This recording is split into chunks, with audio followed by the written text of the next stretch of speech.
Hello, folks. Welcome back out to Carshield Field. We have our game 2 of our GAC Baseball Classic with the Orchard Farm Eagles squaring off against the St. Charles West Warriors in this GAC North matchup. Looks like we're going to get Brennan Gehring on the mound today, number 27. He is a Mizzou commit. Throws in the mid-80s. He also hits the ball a ton. This is a sophomore with plenty of upside, and looking forward to seeing him for the first time. Haven't got to see this young man play. We were out at St. Charles West last Friday night against they lost the game to Pattonville 10-6. But Disselhorst, the Quinn brothers at short and second base, Noah Gramling, Matt Box. These guys played a really good baseball game, just come up a little short. And we saw Adam Kalk pitch a heck of a ball game for the St. Charles West Warriors. This is our first time seeing Orchard Farm today, so we're with you in that boat. So we're going to get a chance to see some of these kids and get an idea of who they are today. Their head coach is Phil Kendall. We talked with Coach Kendall in our GAC preview, had a really great conversation with him, really enjoyed that. So grab whatever soda you got. Maybe you have an adult beverage, I don't know. It's early in the day. And we're going to have a fun ball game. Beautiful day, sun's shining. Got a decent crowd out here. Got some folks coming to share in the afternoon baseball. Man, this is what the pastime's about here. Afternoon baseball, a lot of fun.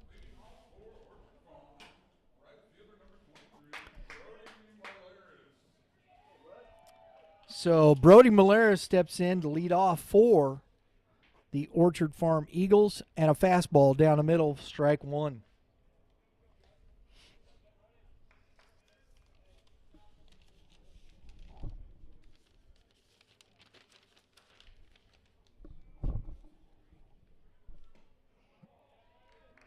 Strike two. Quick work by Gehring.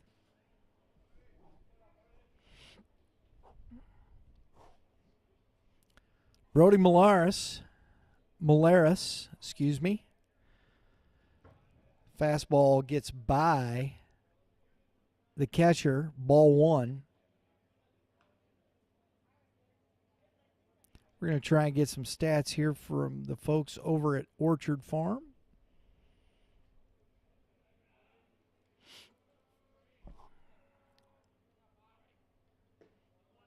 Malaris takes a curveball away. 2-2 now.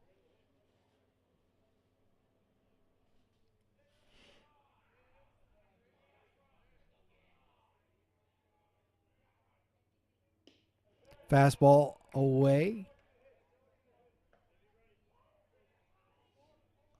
Malaris hitting 208 on the season. A couple of RBIs. Fouled it off. We'll come back and do it again. 3-2 is the count. On deck, Garrett Sutton playing second base today. Malaris is the right fielder.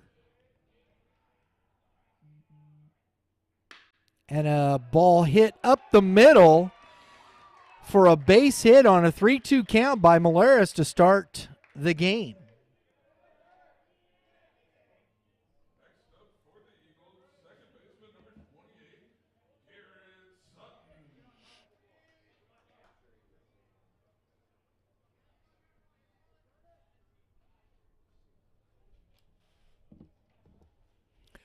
So here we go. Runner first, Gehring from the stretch. Garrett Sutton. Fastball, strike one. Garrett Sutton hitting 258 on the season, 378 on base percentage. He's got a couple of doubles, scored 4 runs.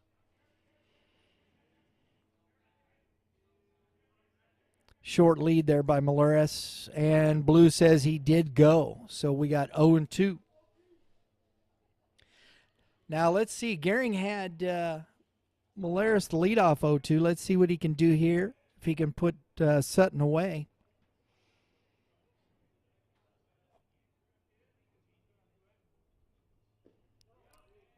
Lays off that pitch. That's a tough pitch to lay off. Good job by Sutton.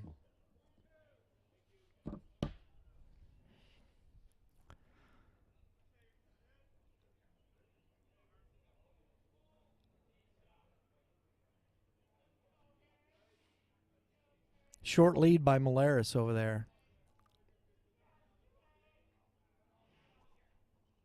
And a fastball fouled away back into and over. Out in the parking lot, that's right. You are absolutely correct. We are 1-2. Some good at-bats here by the Eagles early in this game.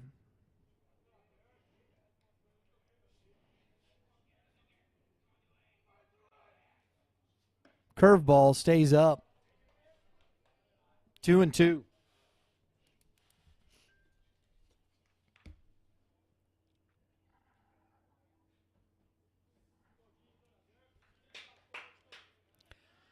After Garrett Sutton here, Colin Simmons is on deck, and a foul ball down the right field line.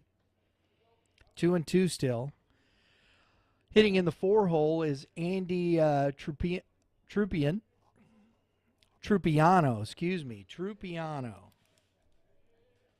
Forgot the O, folks. My bad. Trupiano. Throw over to first. Back in safely. Hitting in the 5-hole is Brady Rosenberg, playing shortstop.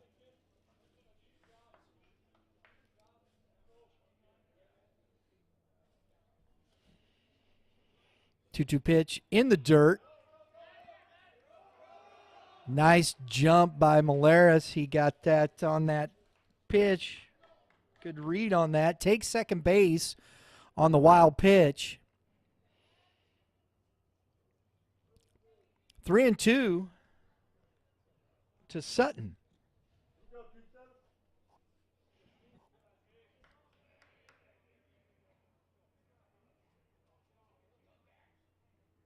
Fastball misses low. So a single and a base on balls to start this game. It's first and second, nobody out. Number 13, Colin Simmons is up. Colin Simmons hitting .269 on the season, a 500 OBP, and a .308 slugging. He's got 4 RBIs, a double, and he's got an opportunity for an RBI situation here. Ball's low.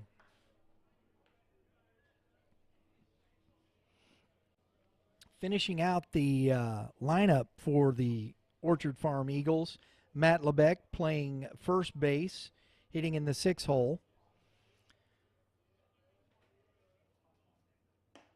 Strike one. Clinton Doza, number 17, playing left field. Caden Tipton playing third base, and Charlie Grunwald playing center field. A swing and a miss by Collins. 1-2 now. So far, Gehring's been ahead in each of these counts, but the Eagles have put up some pretty good at bats so far early on, and he misses low for ball 2. 2-2.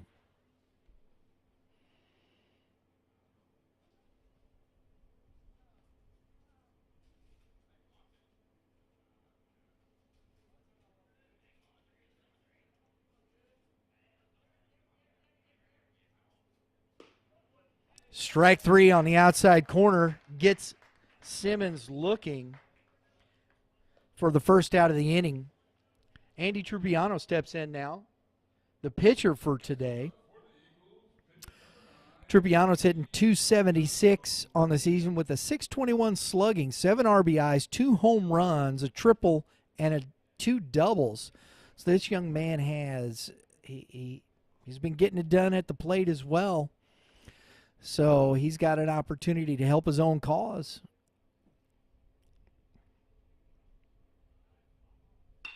And a swing and a ground ball. Disselhorst fields it, beats Tripiano to the bag, throws back over to third, not in time. So we got the second out on a ground out by Tripiano. 3 unassisted for the second out. All the runners move up, but we got 2 outs.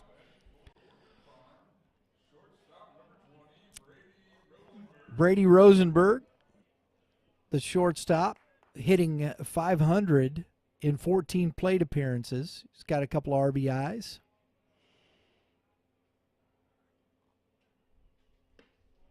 Takes the ball in. So let's see if Gehring can pitch around that single and base on balls to start this inning. And he pops it up. And it looks like it's going to get into the stands over here. Struck the ball, girl. I'm kidding. I'm kidding. Little humor, folks. Little humor. Watch it. Yeah. 1-1 now, the count.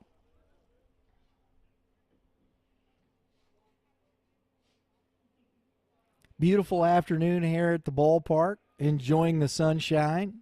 Nice, cool spring day. Swing and a miss. Strike 2.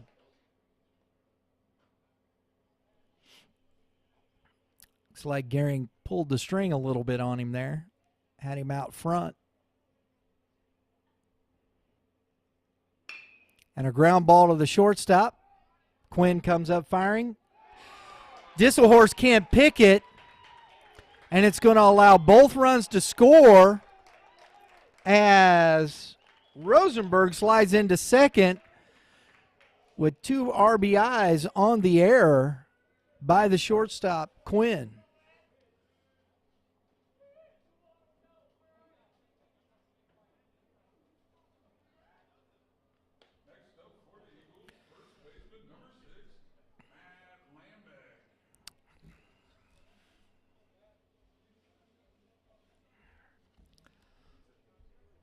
Matt Lambic now, first baseman. He's hitting .333. He's only had 3 plate appearances so far this season. So he's just now getting into the lineup. And he takes ball 1. So that's a big error on the shortstop there. It could have got him out of the inning. Instead, 2 runs score and a ground ball to Disselhorst. And he gets to the bag before Lambic and out of the inning. So on the air, Orchard Farm plates a couple of runs, and we go to the bottom half of the first inning with the score 2-0 Eagles.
All right, folks, we've got to start off here Noah Gramling for the St. Charles West Warriors. When we were out at the ball game the other night for St. Charles West, we talked to Coach Allen.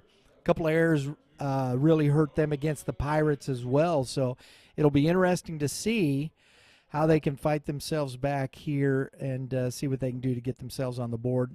Grambling takes and swings at the first pitch, strike one. That high cheese hard to lay off of, folks. I'm here to tell you. And a ball foul down the left field line. Put a good swing on that.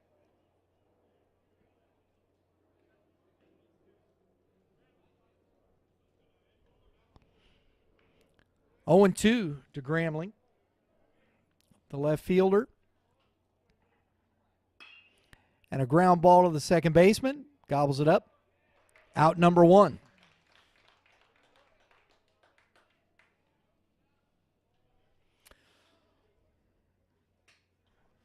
Next up for West, second baseman number 5, Carson Quinn. So Carson Quinn on the season, hitting .316, 13 RBIs. He's got 5 doubles, a triple. Hitting in that 2-hole ahead of Gehring. Swing and a miss. 1-1.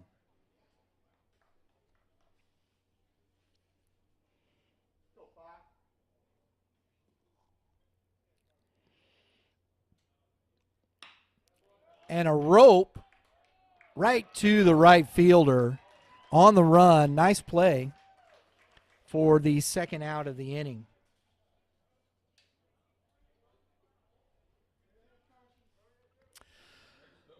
Brennan Gehring now, the pitcher, hitting .407 with a .630 slugging. He's got 8 RBIs, 2 triples, 2 doubles. He's been fighting a hamstring injury, and a ground ball and a diving play by the third baseman comes up and makes a heck of a play to get Gehring. Wow. So 1-2-3 goes St. Charles West as the Orchard Farm Eagles go to the top half of the second inning, leading 2-0.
All right, we're going to the top half of the second inning. Clinton Doza will be leading off for the Orchard Farm Eagles, followed by Caden Tipton and Charlie Grunwald. Tipton has struggled at the plate in this season. He's got 4 RBIs. Number 8 is on deck, Caden Tipton, who made that heck of a play. Usually guys come up to the plate. And a ground ball back up the middle. Nice play by Quinn. Sets his feet. Makes a good throw there to get the first out of the inning.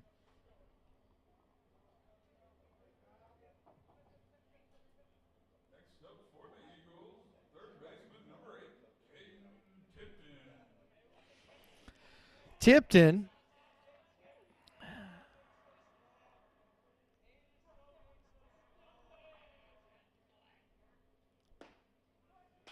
also struggling early in this season takes strike one. So at this bottom of the lineup, it's going to be interesting to see how they generate runs or generate some offense. Takes a ball inside. And I think that's true of most teams trying to find that depth in the lineup, 1 through 9. Gehring, nice pitch, inner half, strike 2. 1-2 now to Tipton.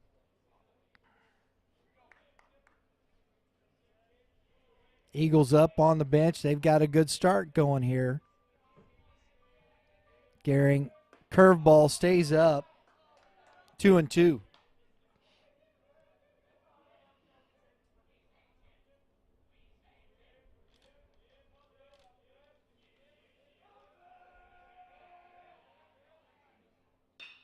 And a fastball off the end of the bat. It's a long run and the wall, and he makes the catch. Nice play out there by the right fielder, Nate Cease. That's a tough play, man. You don't want to hit that wall. Next up for Orchard Farm, center fielder number 51, Charlie Grunwald. So 2 outs. Charlie Grunwald at the plate. Ball 1. Charlie hitting a 188 on the season. It's got a double, RBI. 1-1 now the count. Gehring seems to be settling in here after that first inning. Strike 2.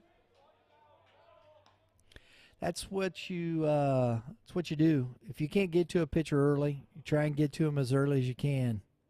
A good one. And a nice fastball running away. Strike 3. 1, 2, 3 go. The Eagles in the top of the second inning with a score 2-0, Orchard Farm.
All right, folks. So we've got leading off this bottom of the second inning is Kyle Quinn, the brother of Carson Quinn. These are the guys that play up the middle at short. He's the shortstop. And we got Barrett Disselhorst and Drew Blassingame in this inning here. And that pitch just got away from him.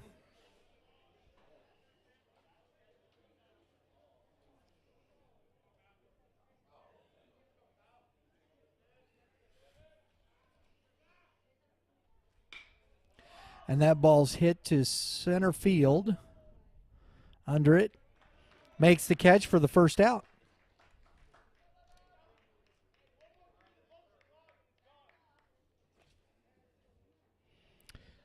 Center fielder Charlie Grunwald. Nice play on that. Not too much of a wind today. The flag isn't blowing. Got a little breeze, but no real wind seems to be to speak of. Disselhorst takes strike 1. Disselhorst on the season is hitting .268, 7 RBIs. He's got a couple of doubles. That ball's back up the middle. Second baseman slides, comes up throwing, and he gets Disselhorst on the throw. Close bang-bang play. Nice play by the second baseman over there.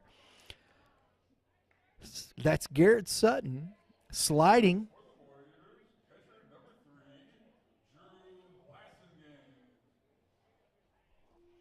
So Drew Blassingame up now. Hit a home run the other day and lines out to the center fielder. And a quick 1-2-3 inning for St. Charles West. Lines out to the center fielder. And we go to the top of the third inning with a score 2-0 Orchard Farm. Now this game is moving a lot quicker than our last one. Wow. The pitchers are out there on the mound getting it done. We'll be right back, folks.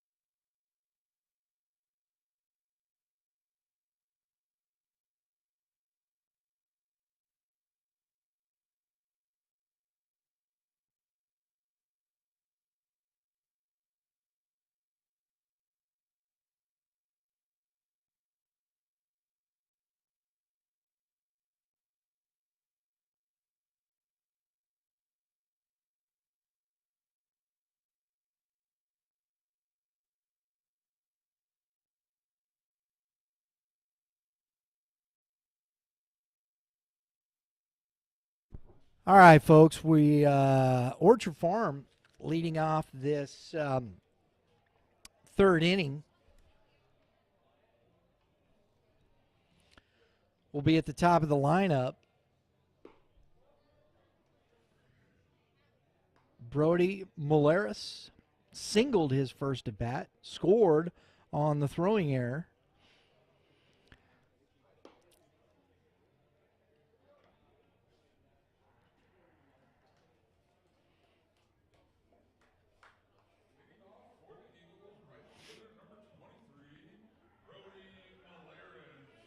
So here we go. Moularis.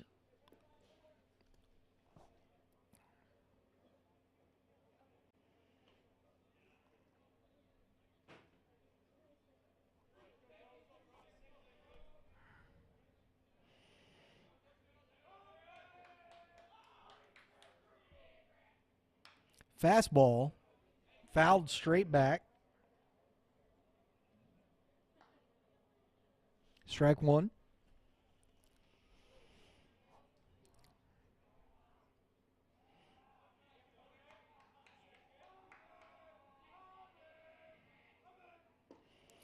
Good change. Strike two from Gehring. You know, guys, it's nice being up here in this booth. Yeah, because we're usually out in the elements, right? When we're out at the schools. Oh, big sweeping curve. Gets Moularis looking for strike three and the first out of the inning. That was a big old hook dropping out of the sky.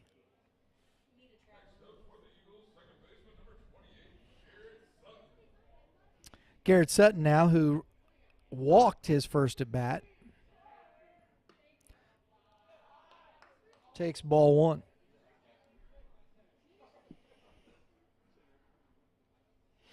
Although I do get my vitamin D when we're out at in the ballpark, getting the sun. Takes low, ball two. Don't forget, folks, today we still have our 2 o'clock game. Francis Howell Central versus the Francis Howell Vikings. That will be our GAC game of the week. Good change. Strike one. Looking forward to that one. It's going to be a dandy. That's a dandy. Friday night, remember our Friday night lights. And a line drive. Oh, just over the head of the leaping Carson Quinn. So Garrett now on for his second time with a single. Next up for Orchard Farms, catcher number 13, Colin Simmons. Colin Simmons, who struck out looking his first time at bat.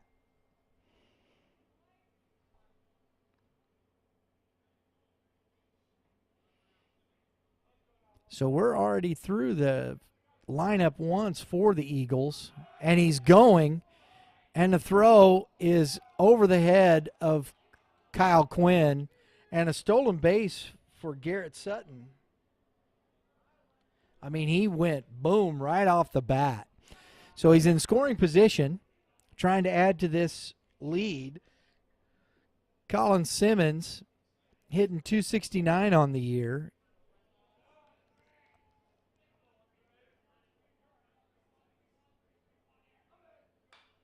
Fouls that back. 1-1.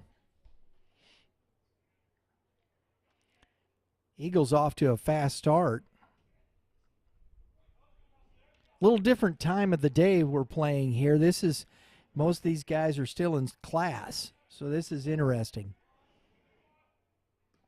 A swing and a miss on a good change. Strike two. 1-2 now to Simmons.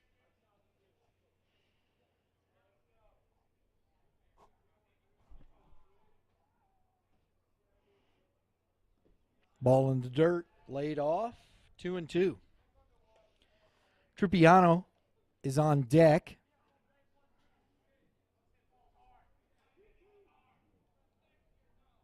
Sutton getting the lead. Quinn keeping him close. One out. And that ball gets away from the catcher. Blasingame gets to the fence.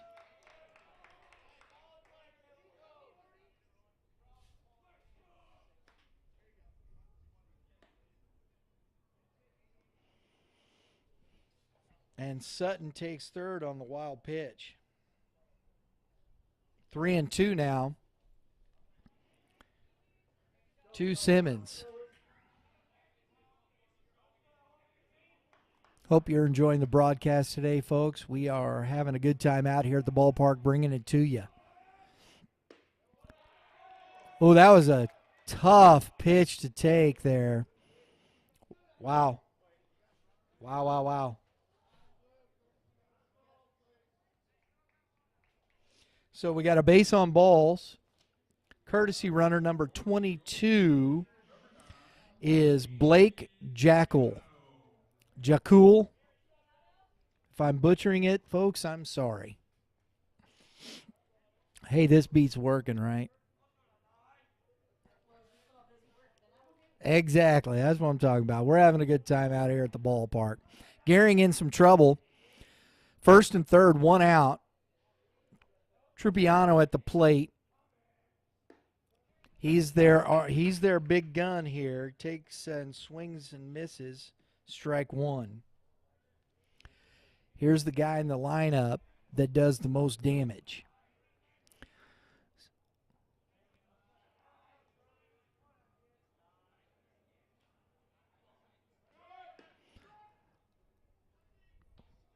Took off, stopped. He didn't get a good jump. That's because I think he would have been out.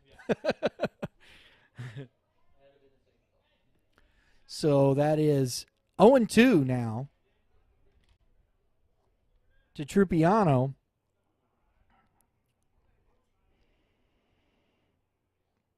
Small lead at first. He's back.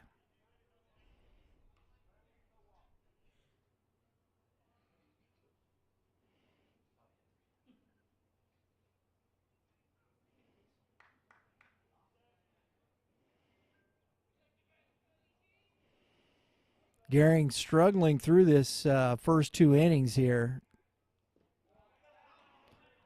Fastball in the dirt. 1-2. Excuse me. Yeah, 1-2.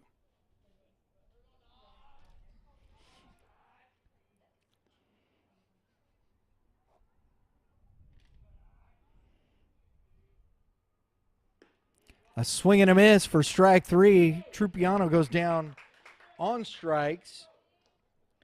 That was a big K for Gehring. Rosenberg now.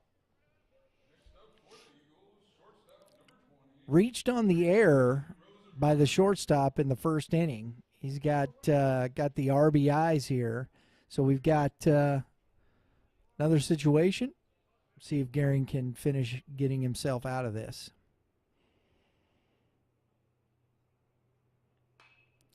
That ball is fouled straight back into the concession stand. It's where the hot dogs are. We hope the nachos are safe. Right? There you go. Got to keep the nachos safe.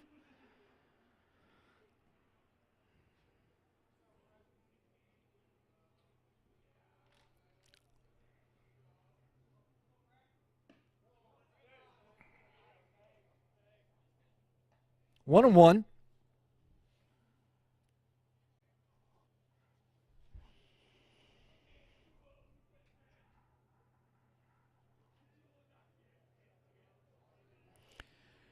Brady Rosenberg hitting .278 on the season, 5 RBIs. He's got 5 runs scored. Takes strike 2.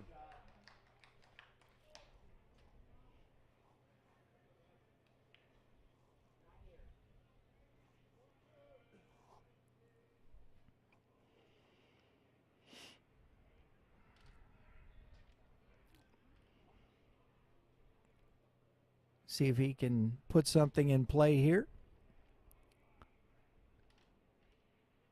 Gehring with a fastball. Gets away from Blassingame, and it's going to score the run from third. So Sutton, who steals a base, advances on a wild pitch, comes in to score on the wild pitch.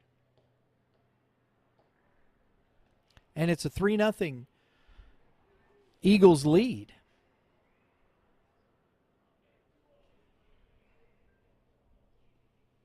Simmons moves up to second. Curveball, strike 3.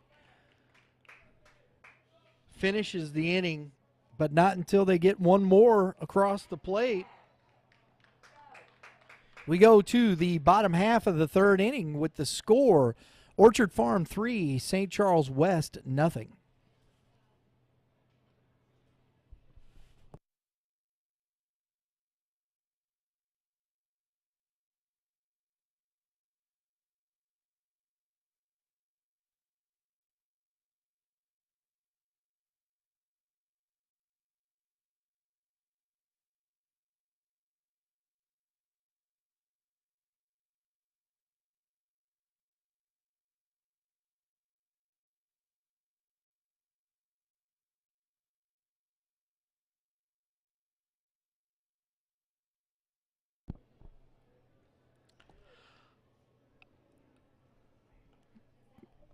Got a shout out there from Brady Kilker. He's home right now watching the ball game because he is ill with pneumonia.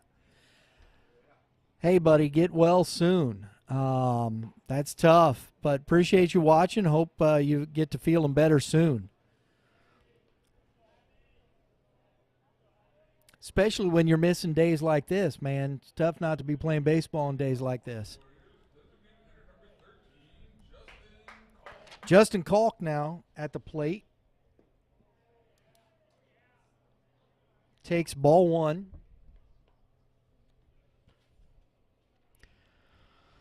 The pitcher, Trupiano, has been very efficient today. Facing the minimum, gets strike 1.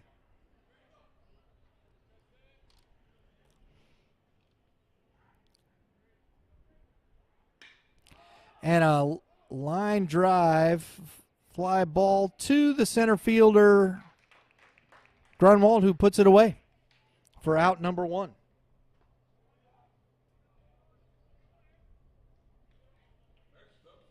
Nate Cease.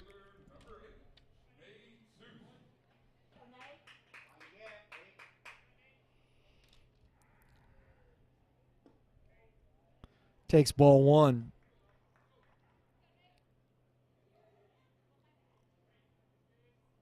Nate's hitting .235 on the season, 5 RBIs, swings and misses.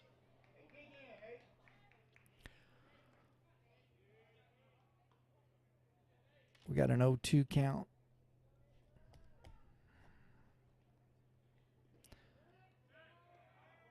Oh, and he said he went. 1-2. 1-2 count. 1 out. And that ball, what he's trying to throw there, I'm not quite sure, but it seems to, it gets away from, that's the other one that went to the backstop way over his head. Interesting. And that ball is hit. Foul ball, foul ball.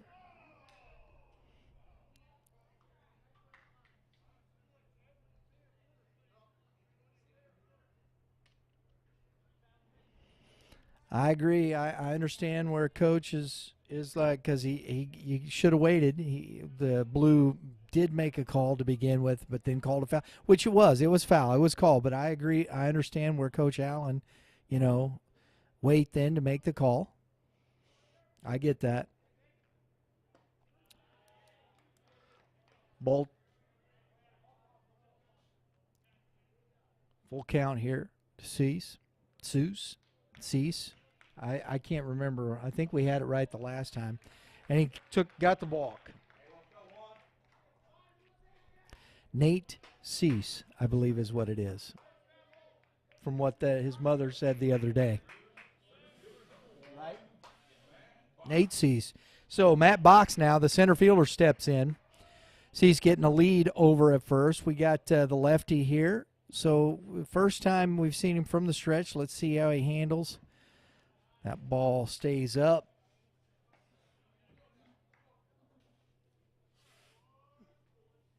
Well, look who the cat drug in. Well, you really can't see it. It's not on yet. It's on now. We have our trusted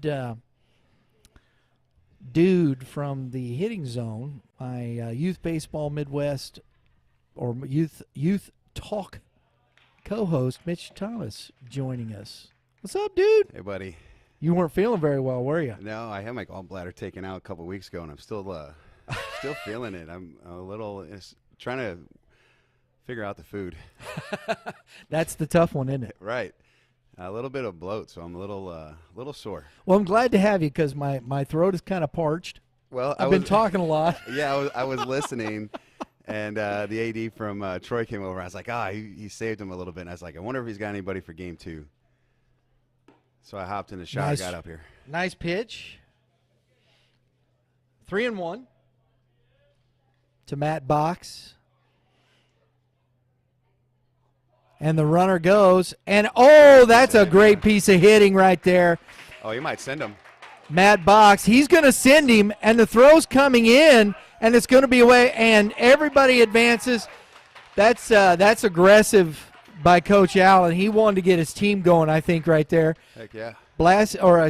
Cease scores all the way from first. Matt Box at second base, and we're back to the top of the lineup. 3-1 now, Orchard Farm.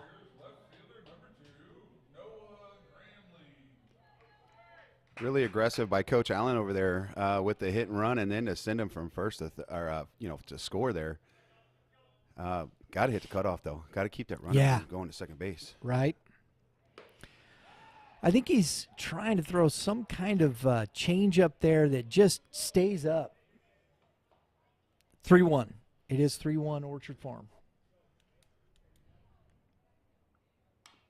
Off the end of the bat.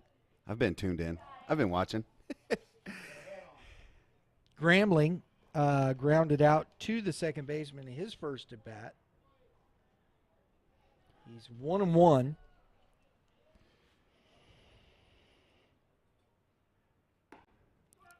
Nice pitch, strike 2. So it's a familiar face back there behind the dish. He umpired back when I was in high school. Been a few minutes, has it? Yeah. Ball stayed up. Both much younger. Both much younger. What's actually pretty cool is he had umpired my daughter, too, in softball. Is that right? Yeah, so we got pictures of her behind the dish with him behind the dish. Pretty cool. That is a ball outside. Goes full to Grambling. St. Charles West trying to get something going here against Trupiano. Fastball off the top of the catcher's face mask. That was bing. Yo, yeah. That's it. He's got a two-piece on. That's one that'll ring the ears if you're wearing the one-piece, man. I know that for a fact. Oh, yeah. I have. I think my head's too big to wear a one-piece. They don't make the extra large hockey mask. Good at bat by Grambling. Draws the walk. And we got first and a second with one out. We have Carson Quinn coming up. And Quinn lined out to the right fielder, his first at bat. It was a shot. It was on a rope. He's got a good swing here, and that Almost buckled him. curveball stays in. That's that new Atlas. Sticks out, don't it? Oh, yes. Yeah, absolutely. It is a pretty color. Strike one. I mean, I don't look good in orange. Or wearing orange, swinging orange. You look like a pumpkin? It looks like just one giant something. And that ball's away from the catcher between the legs. Everybody moves up a base. It's ball two on the wild pitch. It's a good visit here by the catcher trying to settle his pitcher down. Yeah, because Trupiano went through that first 2 innings pretty unscathed. Yeah. And Yep. so now he's facing a little trouble. And the big hitters are up.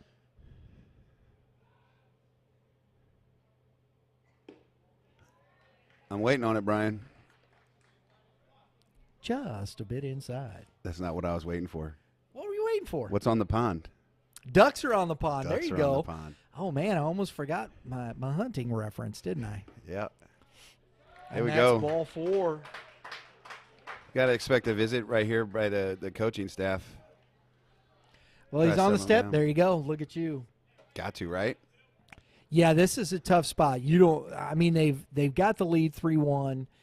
He had pitched very well. It's one out and a couple of walks and a hit. A nice piece of hitting with a hit and run from Coach Allen there that really has kind of set the table here for. And you've got Brennan Gehring now staring at you from the plate. Yeah, we saw him on Friday, that one swing that he took first pitch aggressive and popped it up, but hopefully he's healthy. He's had a few more days to rest. Yeah, that hamstring. He's Yeah. pitching today. He's starting on the mound. So, I mean, you can run for him. You know, if we saw he hit one and the third baseman made a diving stop, and you could tell he was not running full speed at all.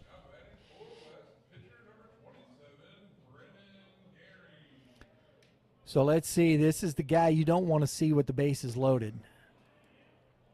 Outfield is shading him to pull. We saw that the other day that where most of Pattonville, last time we did Friday Night Lights, they played it straight up. It's good to see this. Take it till you get a strike here. Absolutely. And, I mean, this is not a guy you even want to really pitch around with the bases loaded, but you might have to. He can hit it out of this park. Can't give him the Barry Bonds treatment in high school. Never know, bro. You never know. They did that to Corey Seager early this year. 4-pitch walk. RBI for Gehring. I swear, if you're St. Charles West, you just got to keep taking pitches till you get one that you like. The body language by the pitcher is he's struggling a little bit out there, and he's wearing it. It's not going to get better for him.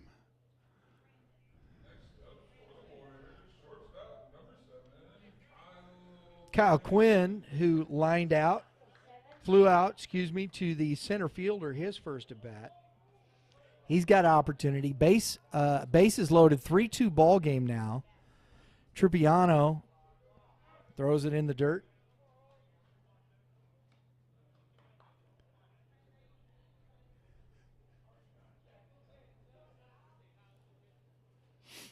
Bottom of the third inning. Chase that one up in the zone. That was blinking a little bit, I think, for him there, Mitch. You've seen those fastballs up in the zone that are blinking at you, right? Hit me, hit me. It's just one of those situations that you got to be a little bit more controlled as a hitter. You know, he's walked the 2 last batters. It's a high strike.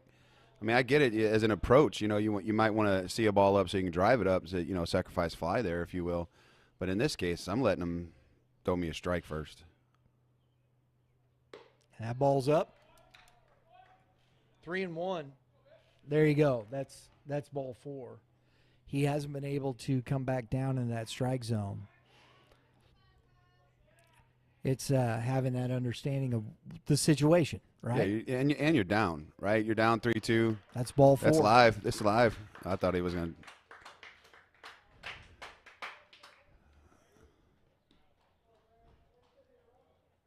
Here he comes.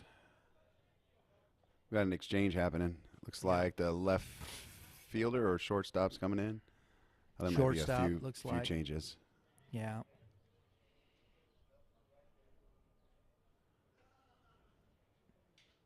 So let's see who's going where after they break the huddle. So now the score tied 3-3. Bases are still full of Warriors. It looks like the left fielder's coming in to pitch, and I'm assuming the pitcher is going to go back out to left field. I would. He's left-handed. Left-handed, so. yeah. I'm not sure he's going to go to shortstop. Looks like he's going to probably change gloves, and that is number 17, Clinton Doza. So let's take a look and see what we can find out about Mr. Doza. On the pitching side, Mr. Doza has pitched in 3 games. He started 1 game. He's 0-1, 3 innings pitched. It's been tough. Pretty tough ERA there. I like the tunes. I don't know if anybody can hear this, but the tunes are nice. I don't know if anybody was paying attention there, what Coach Nuru did just right there with the with 18 getting ready to come up and hit there.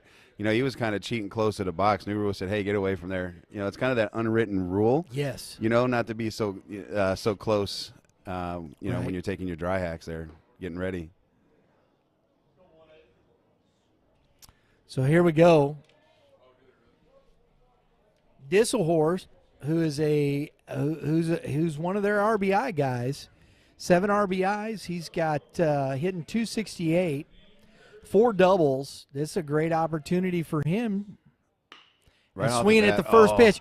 Oh, tough hop, but they get the out. Scores the run. Nice play by the first baseman, hanging with that. Trying Mitch. to, yeah. You know, it's the turf versus natural versus dirt. You know, that hop's going to play a little bit differently on this turf. Sitting back on that, it might have been able to twist it, but I think I'm coming home there. Right. I think I'm coming home. I'm going to charge hard. Once the ball got away from him, I think he Oh, yeah. couldn't at that point. Strike 1. Yeah, after the mistake, he definitely made the right play there. I think I'm just charging real hard there initially anyways, or if not On that playing big even further. hop. Yep. Do you think some of these kids are not used to playing on the turf, right? I do. It's interesting because I heard you talking about turf earlier on the previous game between North and South, and a lot of fields are going to turf, but you know, certain levels of play still play on natural surfaces. Blasting game is now 0-2.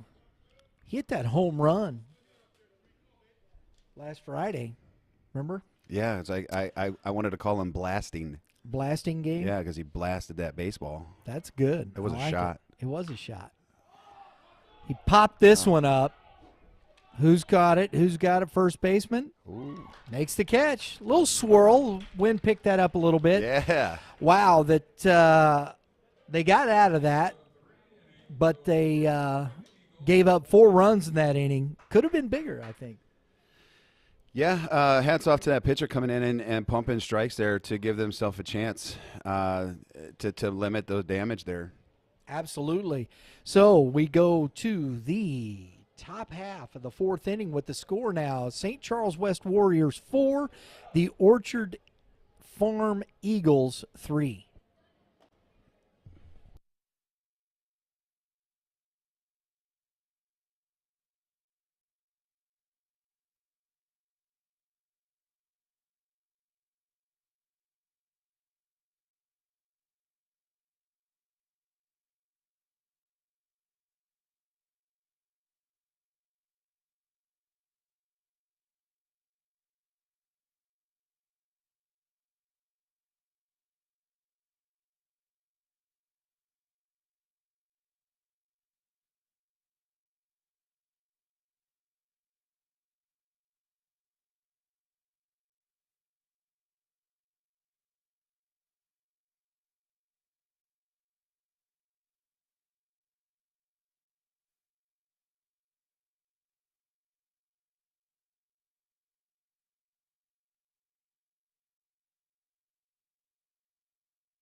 Folks, want to talk to you about why we're able to do the things we do.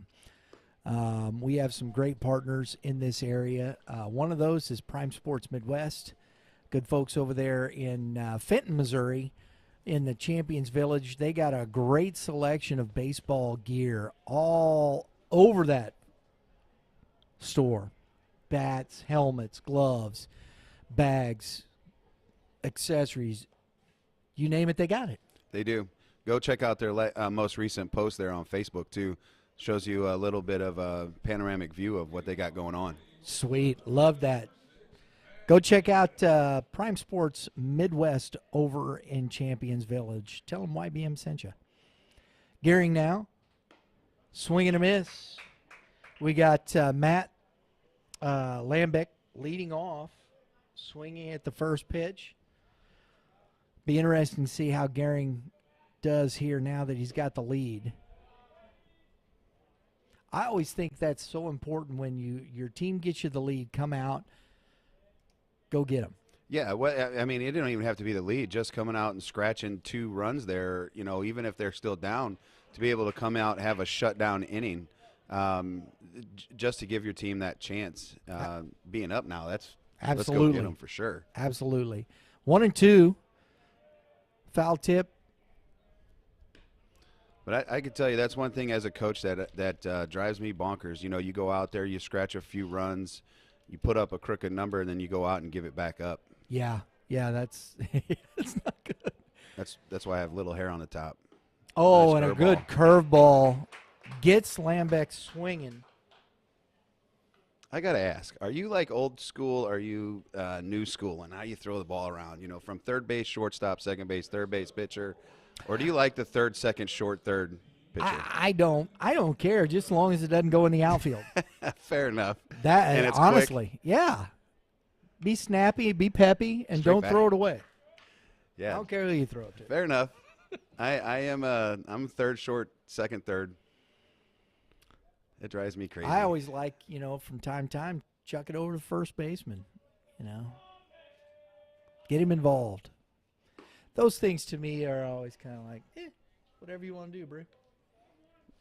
I always like it, though, in the watching the 9, 10, 11U kids, there's very few of them that are snappy around the horn, but it's always fun to watch them. Definitely when they get it, too. And, it's I had a practice not too long ago with one of our younger teams, and we worked on trying to snap it around the infield. Now, granted, umpires aren't letting that happen in a game, but it was fun. Something different. Yeah. And a ground ball Oh, that could be two. gets That's fair ball. past the third baseman. And it's just held to a single. Nice job by Grambling getting over there and cutting that off. And he called it fair.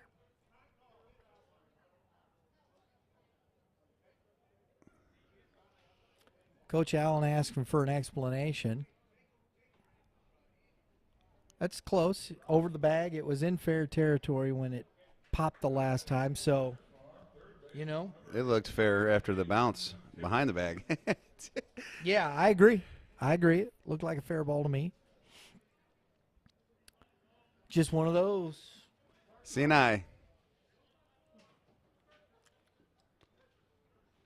Caden Tipton now. Still like to see a third baseman play through that, maybe lay out. You never know. Right. Never take anything for granted. That's what I love about watching Nolan Arenado play Matt Chapman in the big leagues. They'll make that play. Manny Machado. That's a good heater he's got on the inside corner there. Might be a little in, but he likes that. Yeah. I love the fact that he challenges in. You don't see it a lot in high school. Pitch in. We saw Carter Cox earlier, had 10 Ks today. He was pitching in. I think you've got to own both sides of the plate as a pitcher. That's how you get outs. Yeah. That's how you get efficiency too. Be a high school kid pitch into the 7th inning. Exactly. Make sure he comes set there. You saw a balk last night on Merrill Kelly in the Cardinals game. You don't really see that often, and he didn't come set. There was a balk earlier in the game today. Same thing.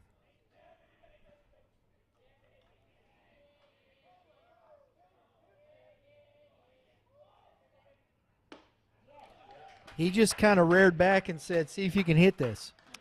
Trust the stuff, buddy. I mean, that Wow. was dead central. That was a good fastball. Here's my best. See if you can hit it. I love that stuff. I think you could, see some of that a little bit more. That's some confidence by Gehring. Know where you're at in the lineup too. Yeah. We're at the back end of this lineup for the Eagles, and challenge. I agree. I wonder if Coach got something putting on here. Just flash some signs over there. We got a pinch runner over there. What's that number, guys? You see the number on the pinch runner? I was going to say, it's a single digit. Is that 7? No, it's number 2. Number 2. We got Colin Miller out there running for Doza, the pitcher. And we got Charlie Grunwald at the plate. Now he's a 3-0. Your number 9 hitter, you're 2 outs, and that ball has just been off the plate on the outside. Off. And you just challenged. This is where I think high school baseball, you got to just go get him. Stay focused. What are you picking around out on the outer half for? Yeah, just come get him. Some of that could be lack of focus too. Could be. Just had a big K. His body language, his swag was different, and he comes out there, gets that that first ball, and all of a sudden it changes for you.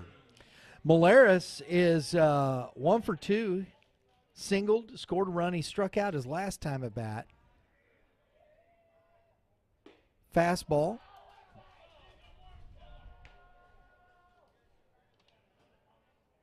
Ball 1. This is why you have to challenge the back end of that lineup.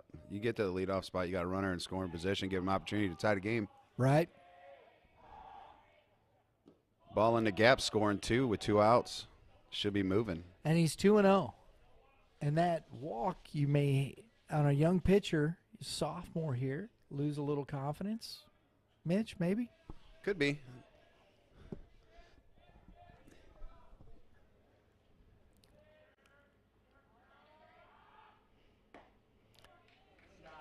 Two 2-1. On the strike to Molaris. Sutton on deck. He's been on both times, so you get Molaris on. Fouled away. There's a good fastball. Yeah, I noticed on the last 2 fastballs. These are things that, as a former catcher, I like to pick on. Try to see to help my guys out is the pace of his mechanics. Right now, he's a little bit more settled. He's taking a deep breath as he comes set, and he's just fired 2 strikes in a row. Make it Oh, 3. great changeup. Gets him swinging. That was a heck of a change. Right there, what you just said, Mitch, with Gehring. Here's a sophomore learning how to deal with some adversity in those respects, getting yourself settled, right? Absolutely. And those are things that you have to work through and learn. It appears that he did that on his own. I didn't hear any chirping from the dugout, so I think he did that on his own. That's very stuff. good, very good. So he gets the strikeout to end the inning, and he gets out of the jam. We go to the bottom half of the 4th inning with the score 4-3 Warriors.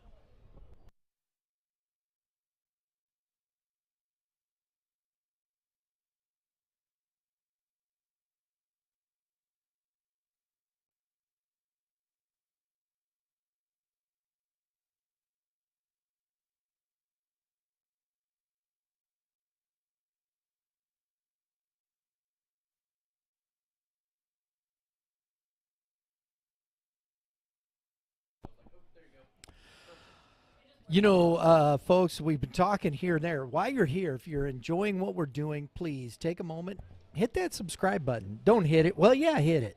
Go ahead. And hit that dinger, because that's what we do around here, right, Mitch? We hit dingers. Wind's always blowing out.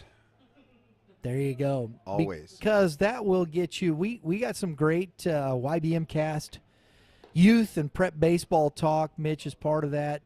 We sit around, flap gums about baseball, which is fun. It is fun.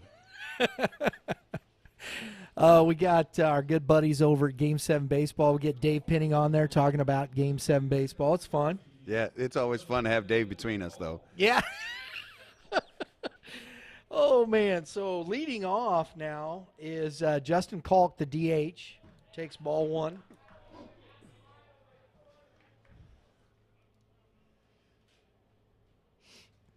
So please, we appreciate your support and in what we're doing. Strike 2 with baseball in the area, not only in the area but in the state with our youth and high school coverage. We love being out here. It's a beautiful day for baseball, isn't it? It absolutely is. Gorgeous. 2-1. It's a great park. Love Carshield. The turf is great. Got a lot of fans out on a Tuesday morning into the afternoon, I was gonna say, right? it's like we got a lot of fans. Must be skipping work. We got kids skipping school, so all excused, of course. Yeah, heck yeah. You know, ball 4. I was saying, you know, most of these kids are used to being in class. They're enjoying. We won't tell. We're not telling. That Yeah, we're not telling. Hey, you know, there's people watching today on the broadcast, so you know, at work more likely. I saw in the first show you had somebody from Atlanta, or was it Atlanta Yeah. or Florida was watching Atlanta? Mr. Cox's grandpa or something. Uncle, I think it was. Uncle. It was Uncle watching in Atlanta. We appreciate that. We love that stuff. Yeah, that's cool. You know, that's cool. You know, Yeah, now 'cause you could talk about more than just state. right. Now we're talking on a national level. I love that because, you know, there's his uncle who probably hadn't seen him pitch, maybe, I don't know when, Yeah. right? And we're able to do this, and I think that's so cool, man. Tucking in his blinker there, maybe? Somebody told him to tuck in something. Oh, and a foul tip back on the bunt attempt. 1-1 now on Cease.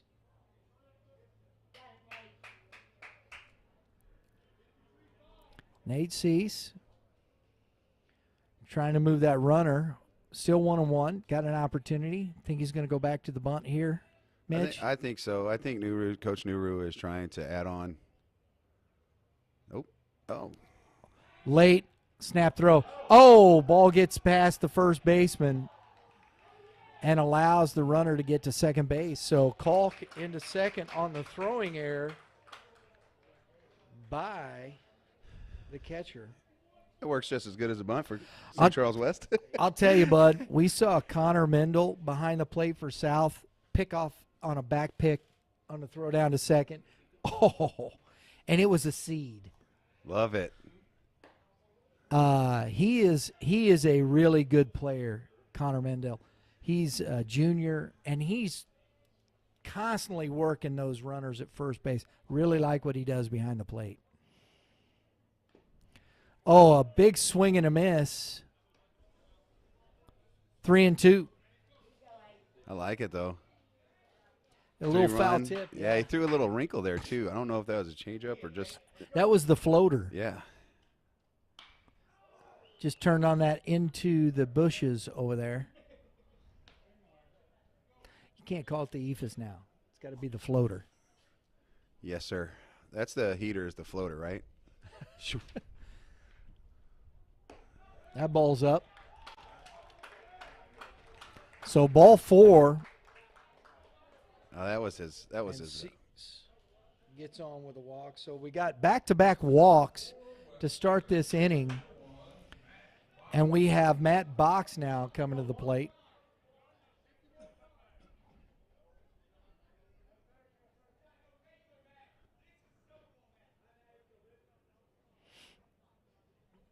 This is going to be a bunt out in front. Pitcher picks it up, throws to first. Well executed. Good play Both all sides. around. Yeah, heck yeah, because this is turf. And bunt, St. Charles West plays on the natural surfaces, and this is a great bunt on this turf. So Box does the job. Grambling's now up. Got ducks on the pond, second and third. I thought the second baseman did a nice job at the bat, finding the bag, too. And a line drive single back up the middle. It's going to plate both the runners. And an RBI single by Noah Grambling after the sack bunt. That's the way you write it up, right, Mitch? That's the way you write it up. You got to love that when it happens when you're the executing team there.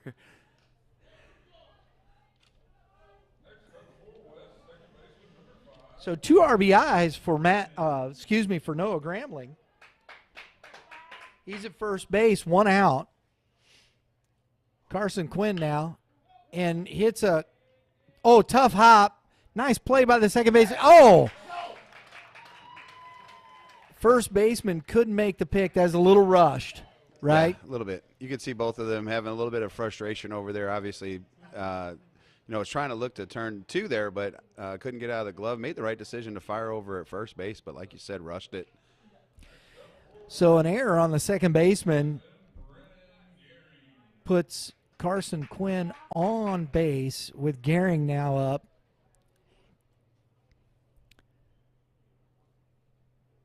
Gehring had a RBI base on balls, and he smokes one. One hops over the fence, ground rule double. It's only going to score 1 because Quinn was on first base. So ground rule double. Boy, that ball was shot. That ball was smoked. That's unfortunate, too, for St. Charles West because that runner's at first base. Has to stop at third. Because I forgot he's got a bad hamstring, but right.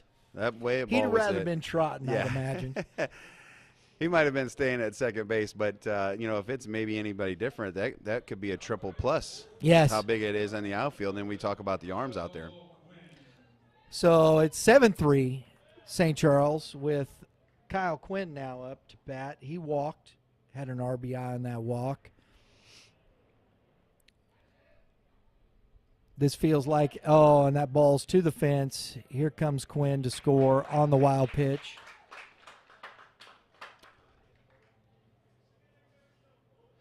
This feels like it's starting to kind of get away from the Eagles, doesn't it, Mitch? Just a little, and I'm looking around the field. You're watching guys standing flat-footed and stuff like this. This is just where, if you can learn, for late in seasons too. That ball's through the hole on the left side, right side. And the pinch runner for Gehring scores on the RBI single from Kyle Quinn. And now we have a 9-3 lead for the St. Charles West Warriors. As the coach comes out to talk to the pitcher, it looks like we're going to have another change. We saw an early jump. There's a lot of energy from the Eagles. But once Gehring kind of settled in, They had the rough. It's just kind of it's been there, and with a team like the Eagles, you really got to stay at that high level and play at that level. You have all the to. way through. You 100% have to. They struggled just a little bit anyways, and so they have to go out there and stay focused and in tune in the game. But these are the kinds of things that separate teams at times. Just these small details.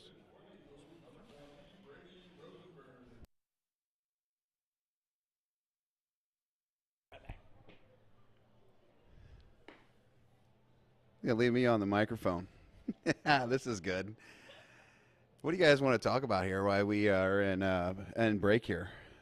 How great it is? Oh man, this press box that we have here at Carshield is amazing. It's got a nice little breeze outside, working its way through the open window, and then the door behind us is open, so it's got a nice little breeze coming through. Yeah, it's every time we get out to a field and we're out in the elements, I have to wear your sunscreen shirts and hats that are wide brim to keep the sun off me. I have ginger problems. Oh, big one. It's got to be straw though. It's got to be that big straw hat. Be able to place for microphones, so you got to have holes in it too. You got an exciting game coming up next between Francis Howell Central and then the Francis Howell Vikings. Should be a really good conference game there for the GAC North as Howell starts to show up, getting ready for Game 3 of the day.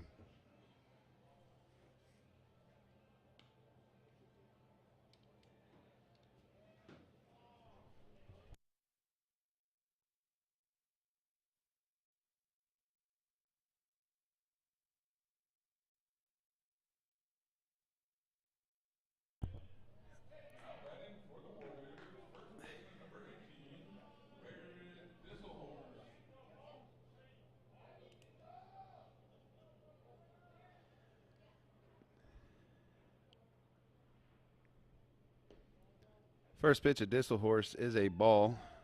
He is 0 for 2 today with an RBI and a fielder's choice. St. Charles West looking to keep the momentum going in their favor here. Right at him. Opportunity for double. I dropped it. They can turn it.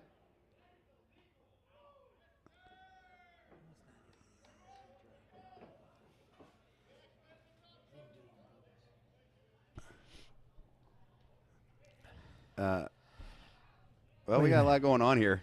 Yeah, this is somewhat confusing, and I just got back. Yeah, Sorry, well, folks. if I am way confused on what's going on here. If I'm Coach Allen here, even if he dropped that ball, the runner or the defender for Orchard Farm was not on the bag. No, he wasn't. And so that it wasn't should not be. Even if they call that a drop and they tried to turn the double play, he was not. He was out at second base. Obviously, that's the force out. But the defender for Orchard Farm was not on the bag. He didn't drop it on purpose. I mean, he just misplayed that ball. Trying to figure out the call here. I'm guessing right now, actually, what, because I can't hear him. No, I can't either. That's got to be frustrating. Hopefully, for Coach Allen. maybe we'll get Coach Allen to kind of explain after the game. We'll see if we can catch up with him. I go bug him right now. He looks unhappy. No, we don't do that. I can't imagine what that'd be like if I had somebody from. I don't know how they do it in the league. When you have MLB. Well, they're professionals. Well, I mean, I get that, but you have Mr. Hayes coming down here like in-game interviews, and it's like, man, to just have something go against you. Not exactly wanting to see that. Oh, I know. It's kind of rough, but hey, that's the territory, though, right? Well, they do get paid well, so yeah, I would deal with it. That's the way that goes. That's just the way it is. All right. Well, that finished that. So we got Gehring back out. It's 9-3. We're going into the top of the fifth inning. And Blasting.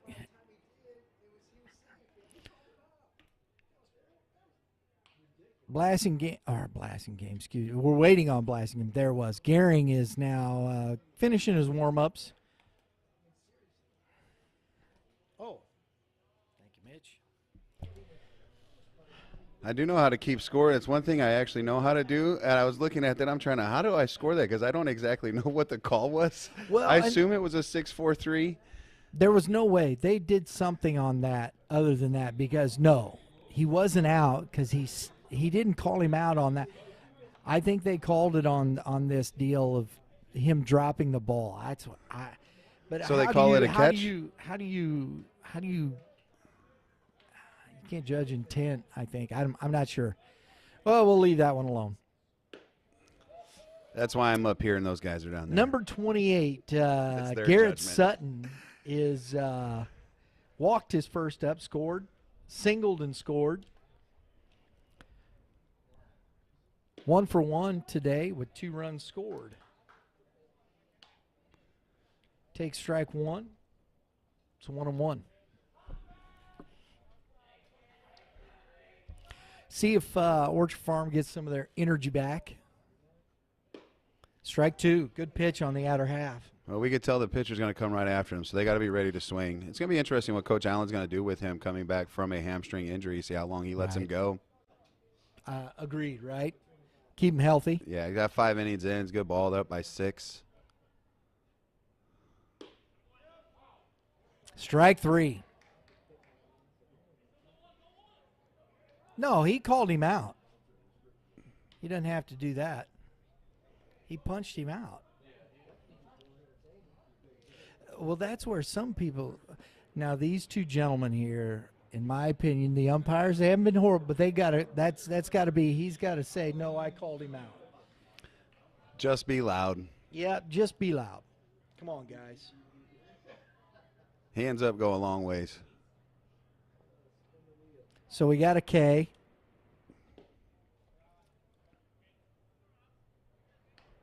Ball 1.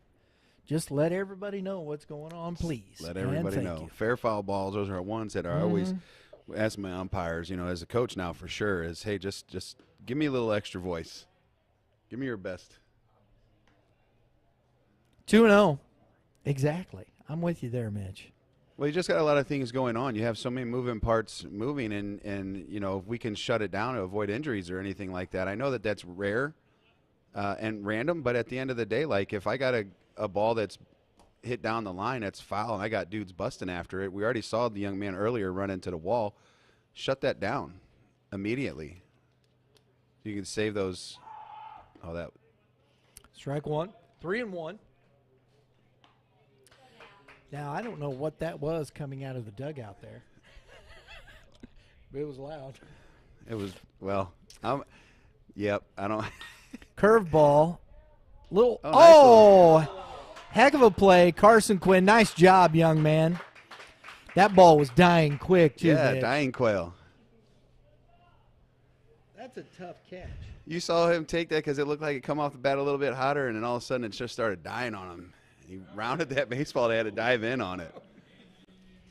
Nice play. All right. 2 outs. Trupiano. Ball in the dirt. It's a good thing he's got steel toes on. That's why you got to hang, bro. Mm-hmm. My favorite is watching softball umpires sometimes not wear chest protectors. What? Oh, yeah. Are you serious? It happens. Why? How do you do that? I have no idea. And you know what's crazy is they'll go through a whole weekend without getting hit in the chest. That's crazy. 2-0. We got some Vikings and some Spartans showing up on either side of us here. 2 o'clock game. Trupiano fouls that back out of play. Hope that didn't hit the camera. Would that be a second one down? Or did you figure out the one from Friday? Oh no, we're up on. We're working on all. Well, I knew it. I was watching earlier, so I got a chance to see there's it. the man right there, Scott Harris. How you doing there, sir?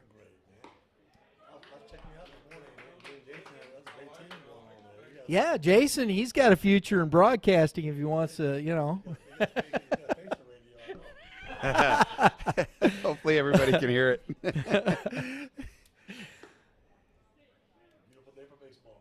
It is a beautiful day. We'll get Mr. Harrison here, chat him up a little bit here. Well, he's got the voice for radio. Yeah, he's got that booming. Yeah, and the face. Man, you're rough. So Trupiano gets the walk here. And looks like Coach Allen is going out to have a chat here with his pitcher. I didn't see anybody up or anybody stirring around. Nobody's. I think this might just be a visit to say, hey, look, don't worry about this. Because I heard him say something earlier to just before. No, he's making the change. So Gehring is going over to third, and we saw this young man the other night. Yep, saw him on Friday. A little unfortunate against Pattonville on Friday. Had some mistakes behind him that led to Pattonville scoring a few runs off of him. Yeah, Roland Moore is the pitcher now. So Gehring moves over to third base. So now you're seeing a difference in velocity, definitely. Arm angle, everything. Yeah, he's got that little weird mechanic where he kind of like Iron Mike's it a little bit, if you will. If you can remember the old machine, the Iron Mike, where it comes out of is right through the ear, right above the shoulder. Interesting. Now, I don't think Gehring wanted to come out of the game. Oh, I don't think so either. He That's a just good threw start. one in the bleachers there. I think it. I'm trying to figure out what he's trying to do over there. He's already loose. And yeah, I'm not. But you know, I think a young guy. There's two. Oh. He'd made. I heard him on the mound. I think he was a little frustrated, and I think that was just Coach Allen just saying, "Hey, look, you know, you can see he's frustrated. He wanted to get through that inning, I think." Yeah, but you know, Coach Allen's got to be smart too because he's obviously coming back from injury. Yep. But you could obviously here's a situation though too. You know, coming back from an injury, he goes out, has a good day on the bump. Struggled a little early, but obviously righted that ship. It goes out and has to play defense, and you could tell just by the difference of some of the sizes of schools, they might not have another guy to go over there to play third base. Right. So he has to go over there. You know, in some cases it would be nice to just pull him. Yeah.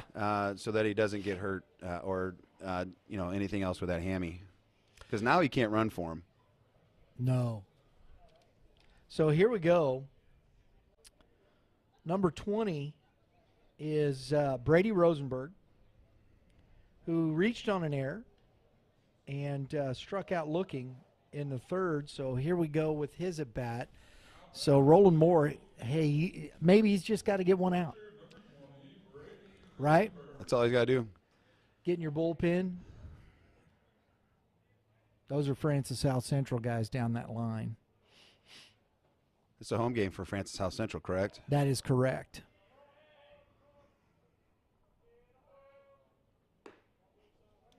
That's inside. You don't want this to get too far away from you here.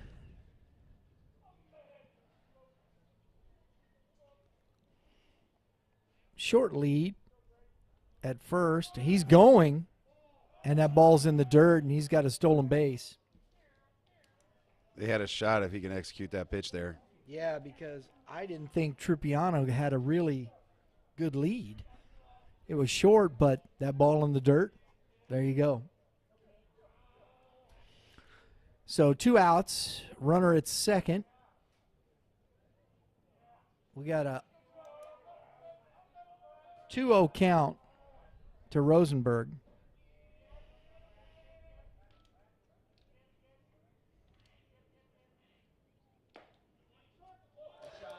This is where St. Charles West doesn't need to worry about that runner at second base. Just go right after this kid. Right. We don't need to really work him. No.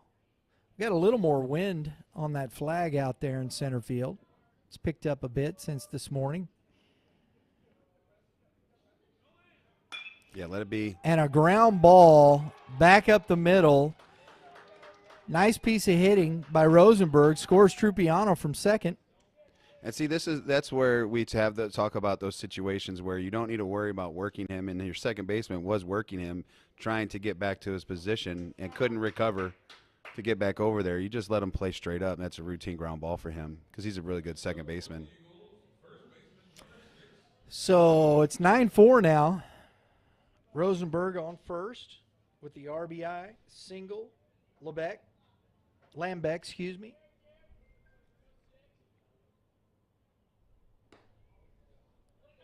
You can say it. You can say it. The floater. Oh, that had to be the Ephus. It had a little wrinkle to it. Did it? Yeah, it had a little gravity. Okay. Lambeck's 0 for 2. His last at bat, he struck out swinging. And he singles one over the first baseman's head. Oh, we got to play. And we got to Cease play. is coming up throwing. And Nice play. He didn't hang on to the baseball. It come out of the glove of Gehring. And everybody's safe. And good running by Lambeck, who followed that throw.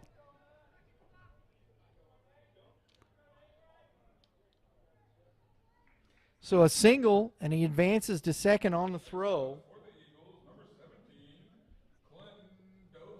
Rosenberg gets to third. I really like Clinton Doza. Sorry. Go ahead. The leadership by the center fielder there. Just hollered at his teammates, say, hey, let's not get sloppy. I like that. Yeah.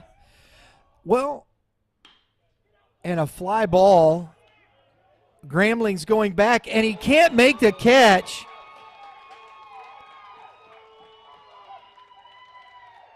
They're playing pretty shallow. And Gramling going back on that, misjudged it, and it gets over his head. Can't make the catch. 2-run score, and it's a 9-6 ball game. Just like that. And, again, we talk about that. Just think about it at 9-3.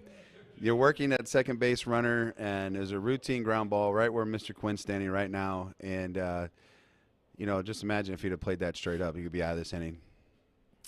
No runs allowed. That is what we're here for, anyway. Yeah, baseball. We are here for baseball. Somebody from that side of the dugout said, "Get up, baseball." I hope he was kidding, because that ball wouldn't hit that hard. Tipton now, 0 for 2. His last. This is a big inning for them. We got 2 outs. So since Gehring's left, they have scored 3 runs. Again, for Mr. Moore, it's not overly hard contact. It's a couple of soft little line drives. That ball, if normal depth could have been caught. So you're seeing he's getting unlucky again. 3-0 to Caden. Grunwald's on deck. He walked his last at bat. So Orchard Farm trying to get back in this, and nobody at the bag there for Moore.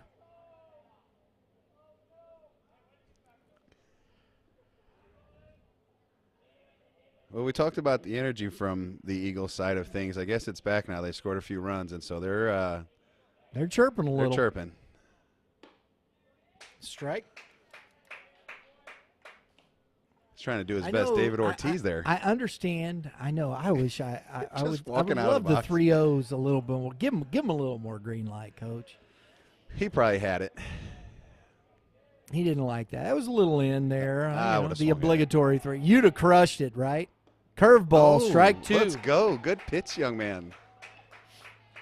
You'd have been I'd have let her banging eat. that, right? Yeah, I might have swung and missed, broke a back or something, but I would have let it eat. I try not to get cheated on my swings. This is one good thing I was able to do was my bat to ball. I didn't strike out a lot. That one stayed too far up. Ball 4. I don't think he wanted to swing. Didn't seem like it. I think he went the intentions that he was still walking there. So we got first and second, 2 outs. Grunwald now struck out, walked.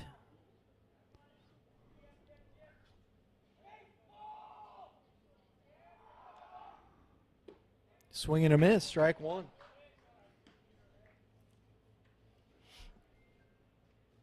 You know Moore's going to work off speed.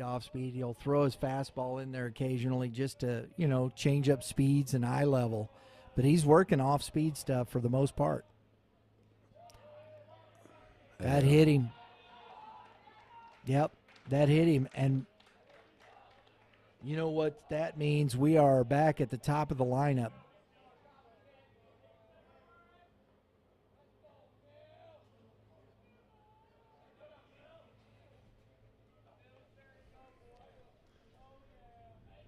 A little HBP. Everybody moves up one. Brody Malaris.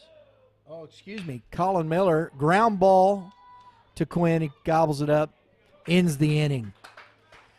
So the Eagles tack on 3 runs, make it 9-6, but left 3 on the pond. We go to the bottom half of the 5th inning with the score 9-6 Warriors.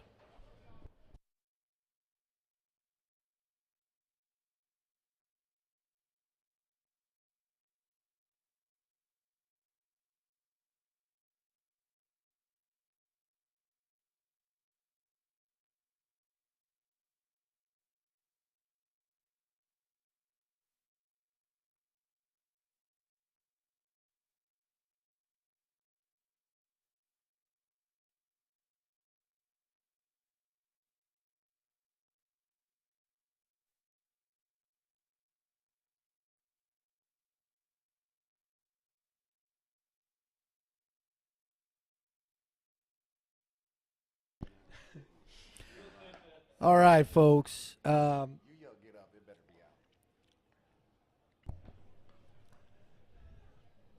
Live streaming tomorrow continues for our GAC Classic. In our first one, our early morning one, 9 a.m., we got the St. Charles Pirates versus the Winfield Warriors. I'm looking forward to seeing another GAC North matchup, I'm really excited about Maddox Meyer. Yeah, A young man can Maddox. swing it. He trains out at the hitting zone, so I get to see Maddox. I'm looking forward. I agree with you right there. Middle game, 11:30 game. You've got Francis Howell North, which last time we're going to see Coach Donahue. He's retiring. Oh, I didn't know that. Yeah, Coach. They announced he's retiring. So Coach Donahue, we got Francis Howell North and the Troy Buchanan Trojans at 11:30, and then we're finishing off with Holt versus Fort Zumwalt East. Nice. That was two big wins by both those teams, Francis Howell North and Troy last week, and beating West. Yes. And then beating Francis Howell. Absolutely. Strike one. Number 20 now on the mound that's Brady Rosenberg for Orchard Farm.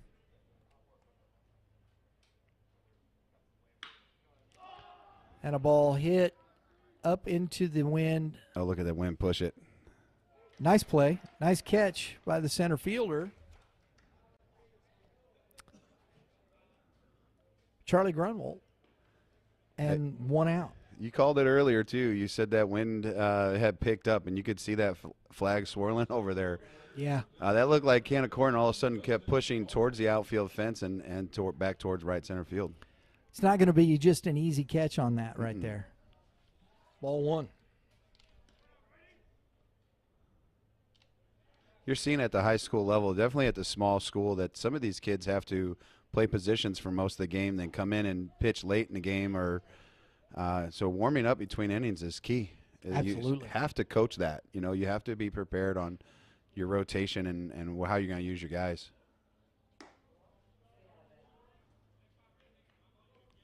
2-1 to Justin Culp, who is 0 for 2 with a walk. This young man come in pumping strikes. 2-2. Hey, it's what you got to do, right? We talked about it earlier when St. Charles West, that's what you wanted, was to come out and get outs right away, and Deering was able to do that. And here we are. They scratched a few runs there, put up a crooked number. Just giving himself an opportunity. his team. And a swing and a miss by Kalk and the strikeout. 2 outs now. Nate Cease. Next up for West, right fielder number 8, Jesus. He's got They 2 got it wrong. walks. They got it wrong. It's Cease. Yep. We got were straight corrected. from the Mama corrected us. 2 base on balls and a swing and a miss. He's 0 for 1 with 2 base on balls. He scored a run. That was a tough swing on that pitch. Go for it. That's a little aggressive. And that ball is It's slicing got to be right fielder. away.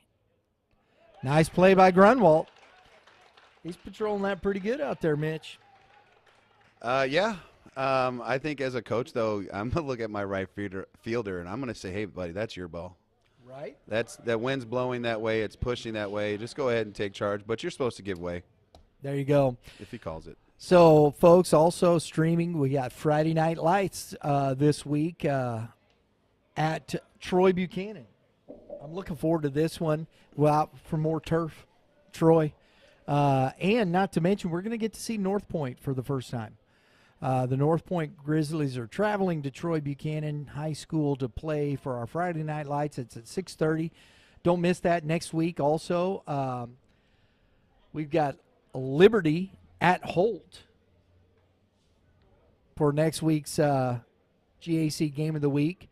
That'll be interesting. I mean, we lost out on one of the arms in that we thought we might see, but and Holt, man, they've been struggling, Mitch. They have, and they are down. They had a good senior group last year, but what you're seeing, I think, out of Holt is they make a lot of mistakes on defense. And yeah. so that, when you make those kinds of mistakes on defense, they lead to runs. And then, we've got Fort Zumwalt South, Fort Zumwalt East to finish up our GAC Game of the Week. And then to cap it all off, we're going to be out at CBC on May 9th for Jackson at CBC. Oh, yeah. Right? Yep. I'm excited. I looked at that Friday Night Lights schedule, and I'm like, here we go. That's we've got some good baseball games, man. I'm really pleased with what we got going on. It's really nice out, and everybody's been real supportive, and we're having a good time doing it. Well, you're seeing a lot of people tuning in as well because it's they're getting tweeted out by the schools, and so fans are able to see this. Like you had the older gentleman from Atlanta watching his nephew play that hasn't got a chance to see him pitch earlier. I think that's really, really neat to have that opportunity. Hey, Coach P, how are you? Good. Yeah, Disselhorst coming in to pitch for St. Charles West. Okay. So, Roland got the out they wanted. They right? got the out. Eventually. Yeah, I mean, unfortunately, it took a little bit for him to get that out, which kind of stinks for him because he didn't pitch bad. Again, a lot of soft contact. But what I really liked what Coach Allen did is after Friday, he went back to him to say, hey, I trust you. Yeah. So you got Disselhorst now.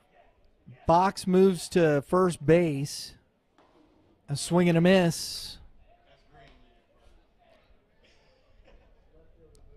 Left fielder moved to first. Yeah. I was looking at the number.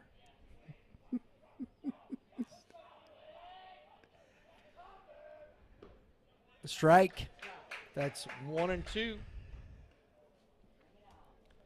I believe that is number 2.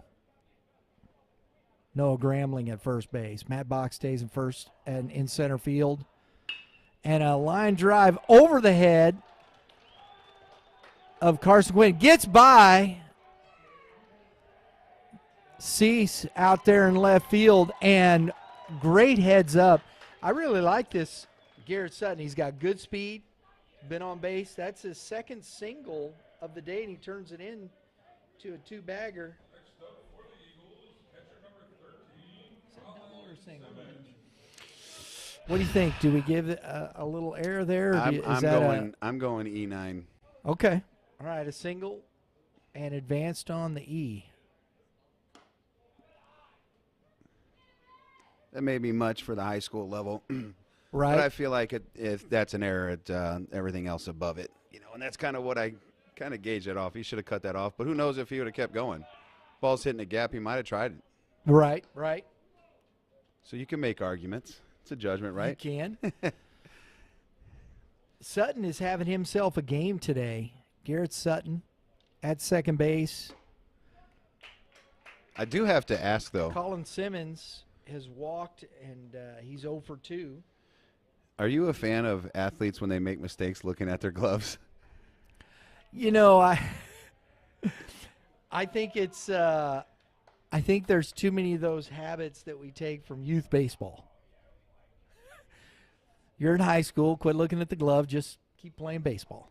Seen it a couple times today, and I'm like, hey, bud, it's not the glove's fault. Oh, right over the head. Ball 4. So first and second. And Mitch, when we talked about this early, this was what we really were talking about with St. Charles West. Offense wasn't the problem, or isn't a problem. But pitching was suspect. They have some arms, but how deep are they? And we're seeing this is the kind of game that West has to play, and piecing together the pitching to get to the end. Yeah, and the biggest key is to be able to compete. And if these young men are having to pitch a couple times a week, it could be tough for them because that's something they might not be used to. Right. The depth might be different in summer league or whatever. But we saw these pitchers pitching, on Friday. It's just, that's right. Just a few days ago. Yep. Trupiano up. This is their big bat in the lineup. I'll say it till I'm blue in the face. I say it on every single show that we do when we talk about certain things. And body language, to me, I think is a huge aspect of this game. It's maybe one of the smallest things that we can control. But when you have bad body language, you're starting to create doubt in your own mind, and it's hard to recover. In my opinion, if you start showing bad body language and you think that you can't do something, it just keeps piling on. So and it's much harder to be disappointed or upset. You just have to go get it. Just compete. So another base on balls, loads the bases. And here comes Coach Allen. Looks like we're going to probably have another pitching change. Because that looks like Adam Kalk out there in left field. I can't tell by the number. It's a little too far.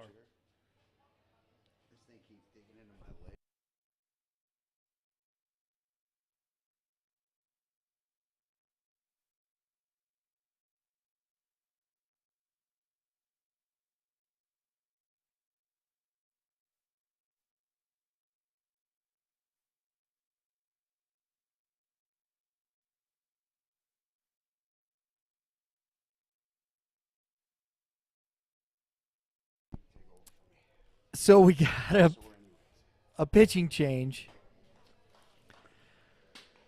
And Disselhorst is going back to first base, and we got Noah Gramling going to the mound. And we still have somebody, number 4, over there warming up. Number 4 is Jackson Mears warming up. So they got Jackson Mears, the starter, over there warming up. They're wanting to get this game. Yeah, set the tone, right? They got to play again tomorrow, and so you want to set that tone. If he has to pitch one inning, he could still come back and throw tomorrow as long as he's under that 30 pitch mark. As a starter coming in just to get maybe 3 outs or 1 or 2, who knows? And it's the home game for St. Charles West as well, so you got to go to Orchard Farm tomorrow. That's correct.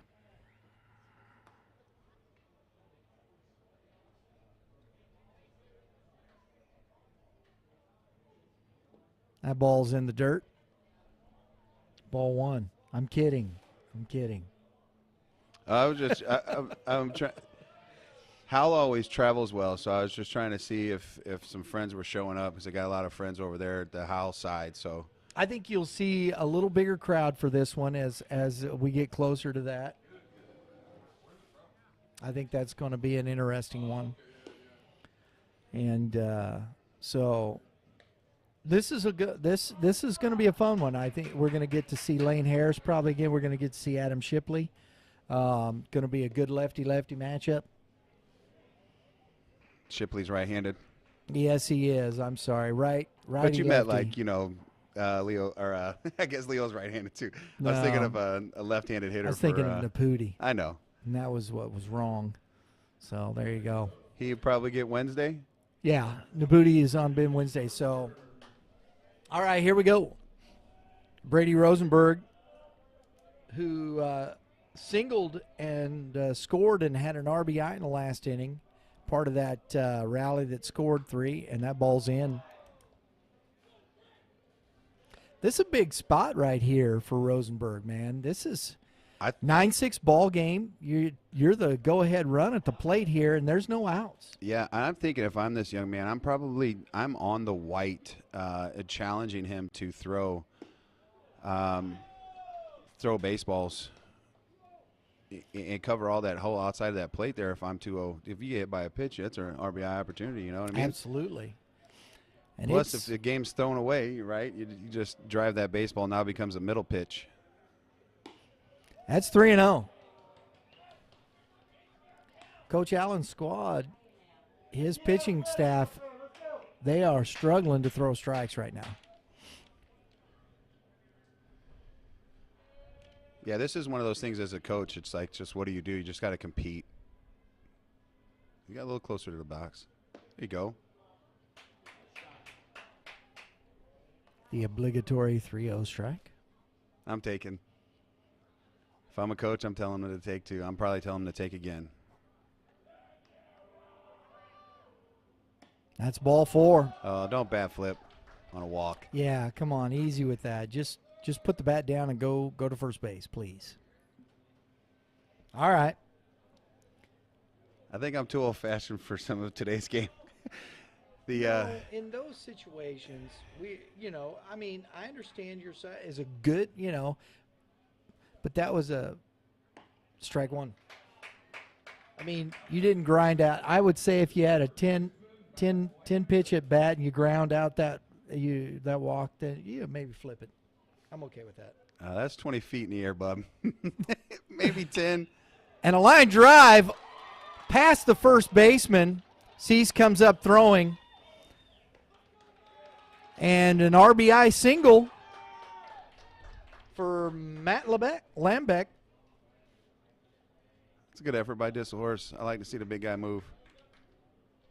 Just a little out of reach.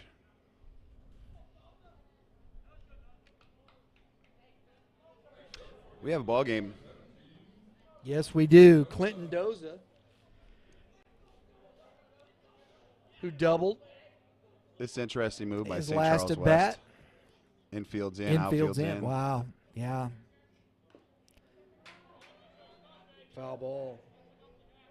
They really believe they don't want to give up. I mean, it's 9-8. You got no outs. You got to get an out. Whatever happens here, I think that's the big key. Get an out.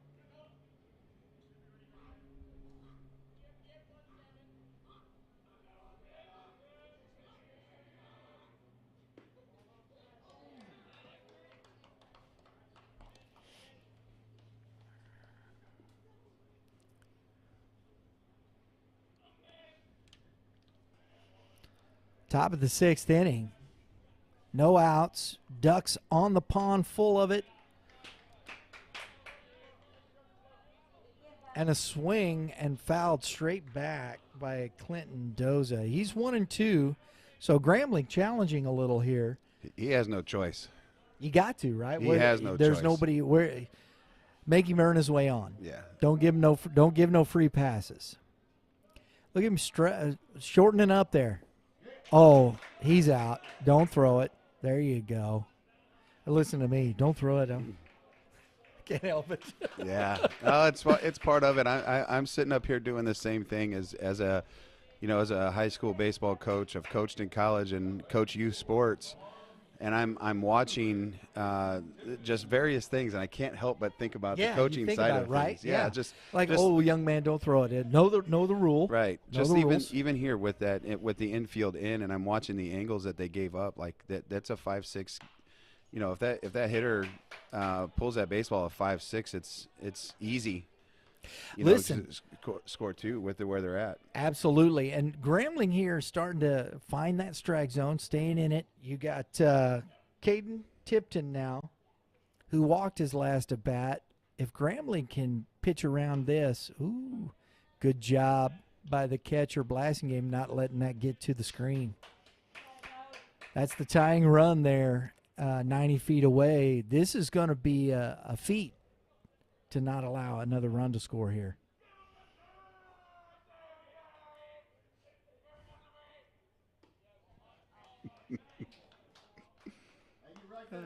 Gotta love it, right? I do. Some of it's fun. Oh yeah. I mean, these kids, they're back in it. They're chirping a little. It's all right, and the ball's out. You just got to finish. That's all he needs to do. He's a lot of arm side run. He just got to get that baseball out front of him and finish. He toes that left side, and you can see that the ball runs, left-handed side batter's box, arm side run. If he just finishes it, he probably gets some outs here. Yeah, because there it is. The ball's down. So a base on balls for Caden gets him an RBI.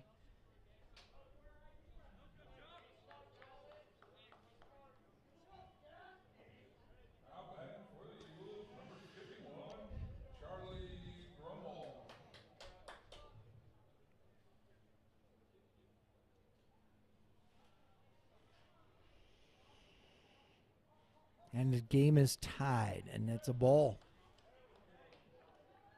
That's tough. Yeah, that's tough. I can't see from up, being at this view looking down, because that looks like two good pitches in a row.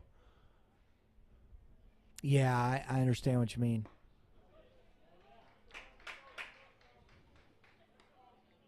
Because you can't see where the catcher's actually reaching to, because our vantage point, we don't see it. Yeah, we're over the top of him, right? It's just like earlier in the game, he was calling that outside corner there. Well, I should say the the right-hander batter's box side, glove side for the pitcher. He was calling those pitches. It seemed like those last two that he had to the batter that he walked in the first pitch to here, they looked like pretty good pitches. So here we have the infield in again, 2-1, 1 out. Can Grambling get an out here? It's a good pitch. Oh, watch your lips there, bud. That took a bad hop on him. About ate his nose up. I like what Quinn did over there at second base. He started out, more towards the second base side, and saw that he might pull it a little bit, and he closed that 3-4 gap pretty good. You see him moving around. I like the he snuck in there, saw that pitch. And it gets through. Uh-oh.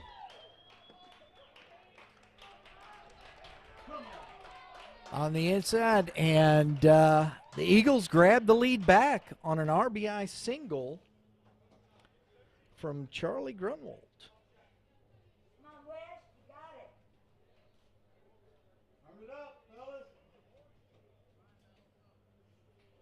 So we're back to the top of the lineup. Colin Miller.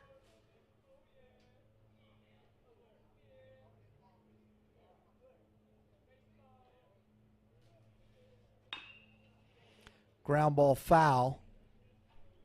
I'm not sure if you can feel it or not. That's me. That's my leg shaking over here. That's the coach inside of me that just is like, I'm just thinking about I'm trying to think about what Coach Allen's over there thinking right now with like they're not hitting the ball hard. They're finding little holes. We're not getting our pitches. They're getting our calls. I'm just over here just feeling like I'm part of the game right now. Curveball stays up. 1-1. I mean, yeah, that just finds that hole between those guys playing in. That's just one of those. If he's at normal depth, You That's ain't an got to out. turn two though, but either. So But it's an out. It is an out. so those are those decisions that are tough on a coach, right? When you make them, and it works out, fantastic. When it doesn't, that's when everybody wants to fire you. Oh yeah. Oh yeah. Up. That ball's sorry. popped up, foul territory. Blasting game couldn't make the catch.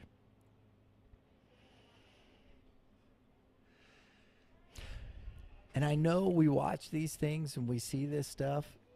I understand it's high school baseball. You don't know how difficult that is. Oh yeah, and with the wind too. Again, I'll say, I am your fundamentals guy. Yep. When that ball goes up like that, I'm loving guys pointing, the Yeah. infielders pointing to kind of where that baseball is, because obviously as a catcher you have to know that's out your glove side shoulder. You have to know that, right? Just because of where the pitch was located, where the hitter was reaching, you should never turn back towards the infield or to your non-throwing hand side. So you got to pay attention to that. But the fielder should have been pointing to help him out.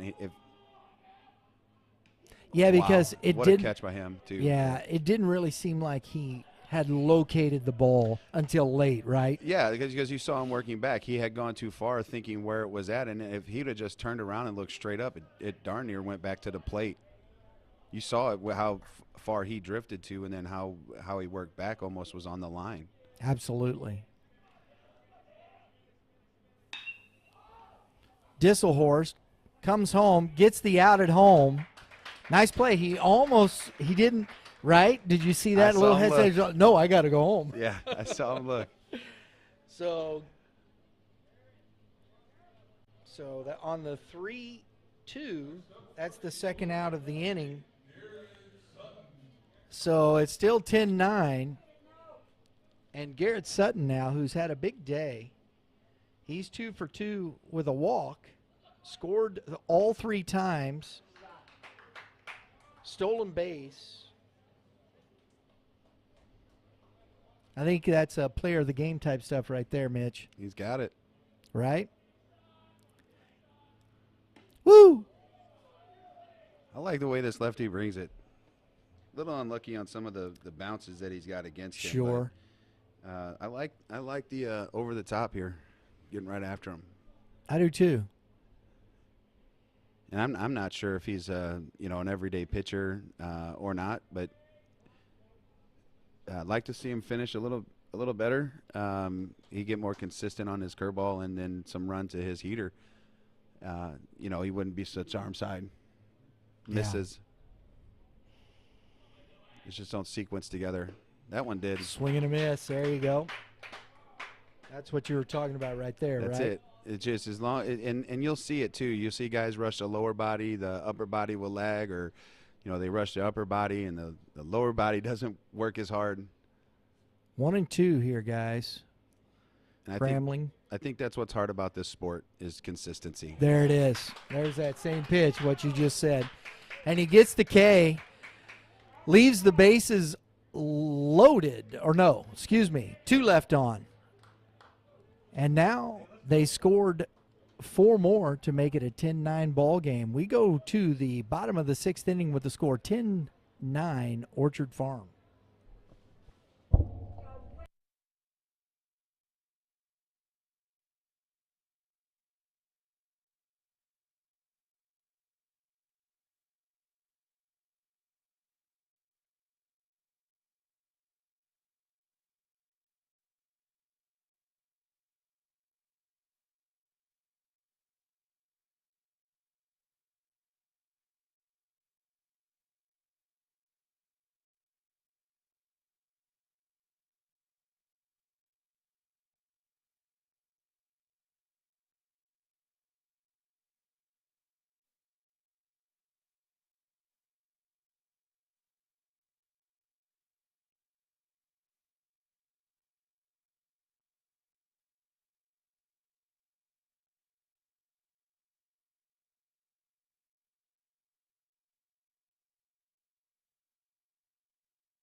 Rosenberg back on the mound here for the Eagles, trying to shut down this Warriors offense. Leading off for the Warriors, Matt Box, in this 6th inning.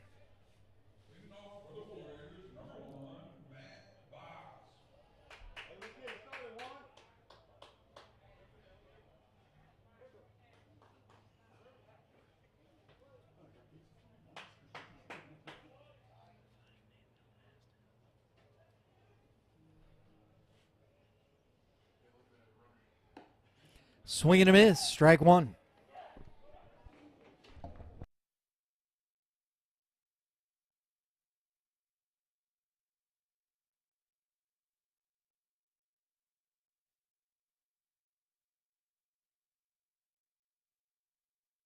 Ground ball, third baseman couldn't make the play.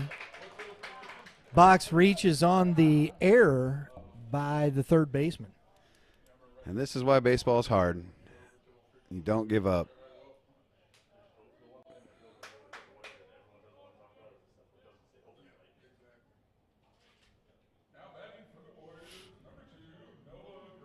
I like that little communication by the infield on what the bunt coverage is. You got to assume he's bunting. Home team typically plays for the tie. Let's see what gives. Throw over. You got speed on the base paths.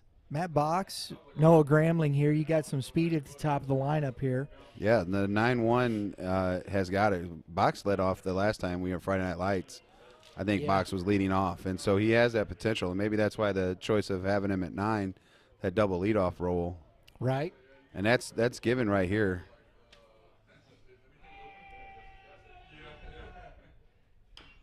I'll let him Ground swing. ball. Foul.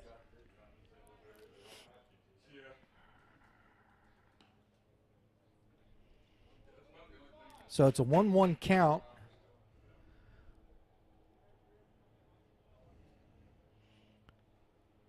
See what kind of lead Box gets here. Here's Gramling getting in the box here.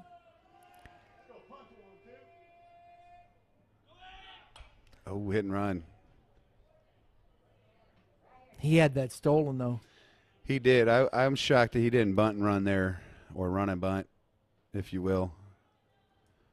So I could think he'd go first to third. Lefty's up. It's easy to push down the third base side. Just checking into the box here, Matt Shadow. How we doing, sir? Good. I got a chair here. That one's got an issue on that corner, so.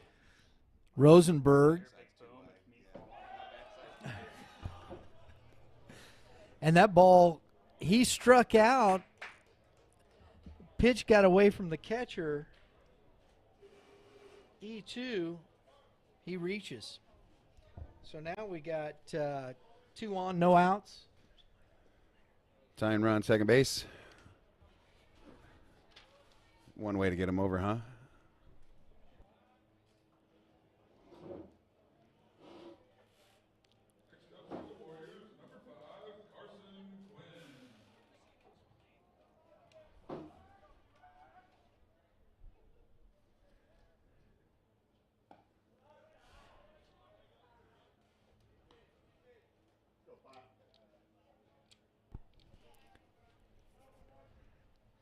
So he did get thrown out there first, evidently. Yes. No, it was a What's strike. that? It was a strikeout.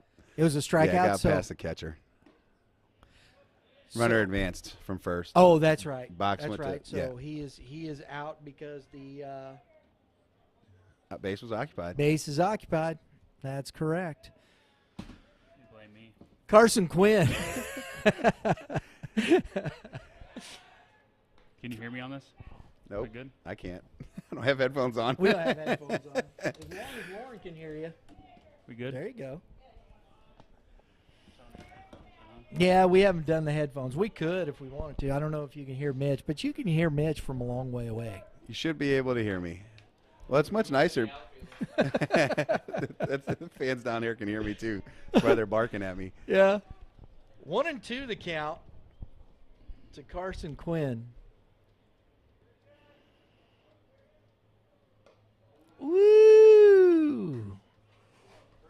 That's a little chin music right there. 3-1.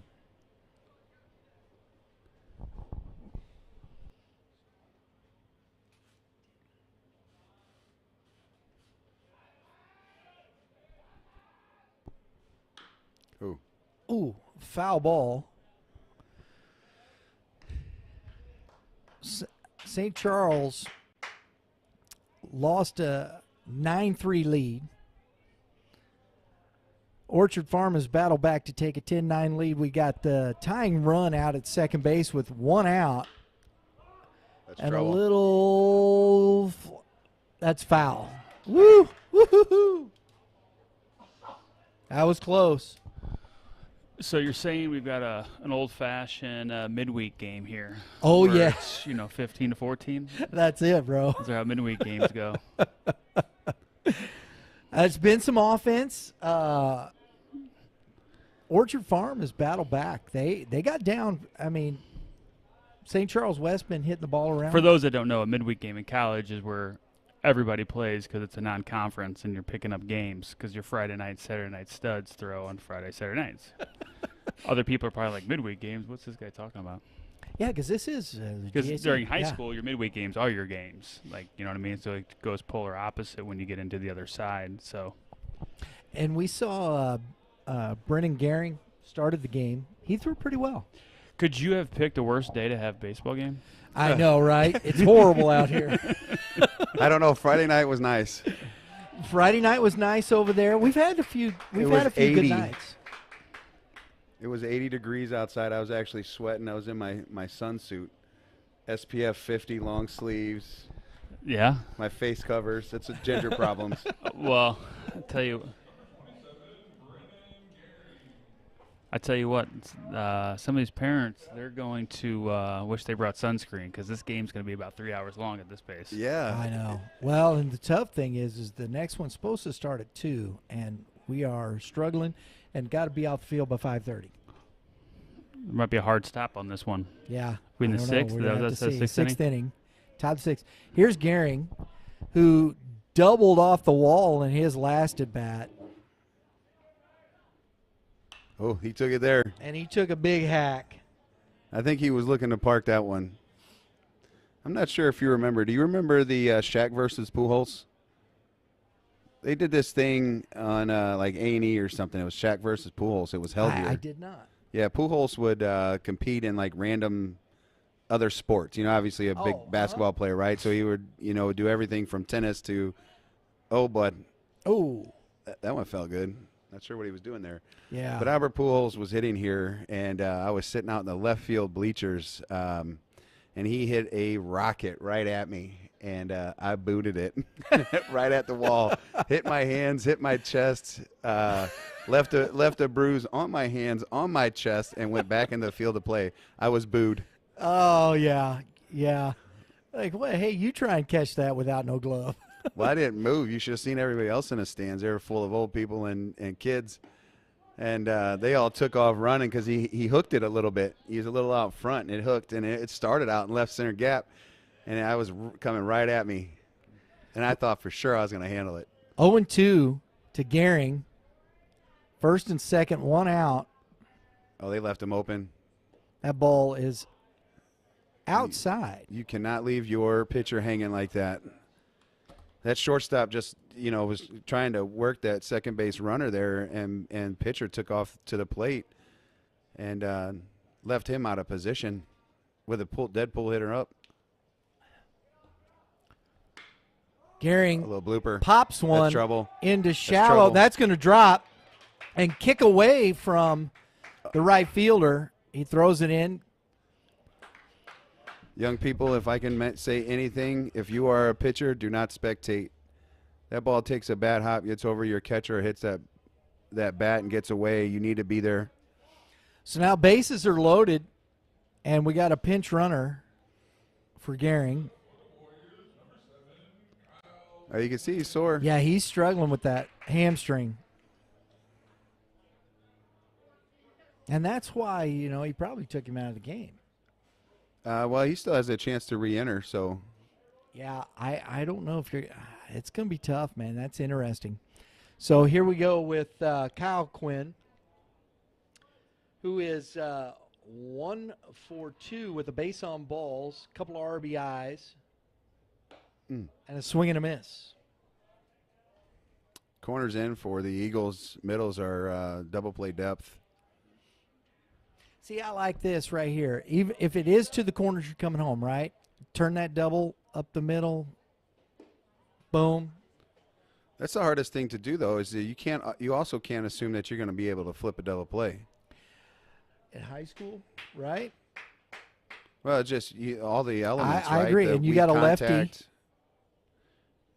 There's things there are elements that you can't control here. It's maybe it's one of them situations where you're not in, but you're halfway. Maybe that's a real thing, is where your middles are halfway versus in. Pops it up on the infield. Infield fly. Nice catch by the shortstop. Sutton. As a former umpire, were you one that just pointed, or were you one that yelled infield fly? I would call out infield fly. Because I know you don't have to. You don't. It just depends on the situation. Yeah. If it was maybe a little heightened intensity, you give the kids. If it's like in a just early in a game, whatnot, and nothing really, just point. People know, as long as your finger's up. That's a pitcher's pitch there. So Disselhorst gets down 0-1, and a ground ball hot shot to the shortstop, comes up firing and out at first. Mr. Sutton is playing a heck of a game here on the field and at the plate. And so they get out of that without surrendering a run. Yeah, and you saw that the runner taking off from second to third tried to do his best job of creating some havoc over there, trying to disrupt them. It didn't work.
Grambling is back out for another inning here.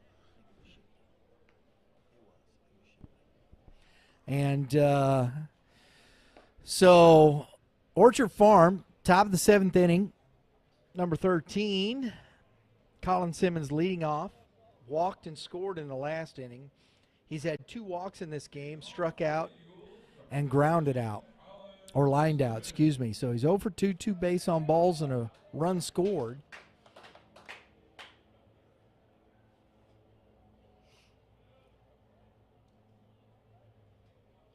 The old barn burner here, Mitch. I'm going with Garrett Sutton as the player of the game for. Oh, and a rope cut off by the right fielder. That'd be left. The left fielder. Thank you, Mitch. You're welcome. You got up early. I understand. Oh, man. That's not good. You didn't have coffee. You Yeah, have I coffee? did actually had coffee, but I still messed it up. You need a second cup of coffee. I haven't eaten yet, but There was some pizza. We were just talking about it. The smells of a ball field. So Trupiano now up. That was a laser by Simmons into left field That would be position 7 on your for anybody. scorecard. There you go. You beat me to it. Ball's in. I hope that we get all this in today. It's getting it's 2:00 now. Well, the one thing that you know that you're going to get with the next game is it should be good pitching and Hal Central. Yeah, gonna be versus, quick. Yeah, versus And Hal. he hits Trupiano to put him on base. You saw on that first pitch, he wasn't afraid to wear one there. So he just stood right on top of the plate. And we talked about his arm side run early, and he's having those problems again where his body's not sequencing. All right, Brady Rosenberg up now. Rosenberg has walked twice with the bases loaded. He has 2 RBIs. Or, excuse me. Up. He has a single and a base on balls. He's 1 for 3. The base on balls, 2 runs scored and an RBI.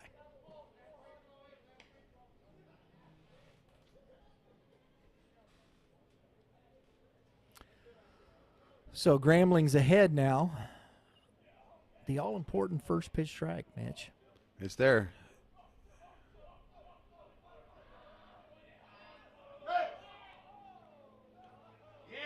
And he is out at third. I'm not to be, but I'm questioning if he really got stepped off the whole way there. I was questioning that. I thought they might hit him with a balk there. But that was the one time he just changed his looks there. He hadn't looked the whole time. He had looked one time and he'd go right to the plate. And he just paused just a little bit. I don't know if someone chirped him on the infield to keep an eye on him or not, but yeah, he changed his look there and obviously was able to get him picked off. That was interesting. So 1-5 on the put out for the first out of the inning. Runner advanced to second. We got Rosenberg 0-2. Grambling, a line drive into left field, cut off by Gehring. We got first and third with 1 out.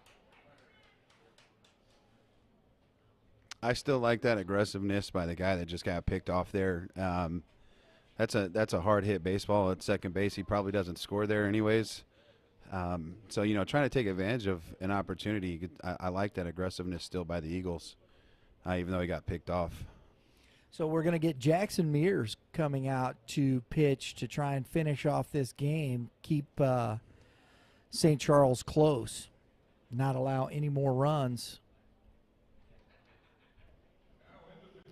Grambling going back out to left field.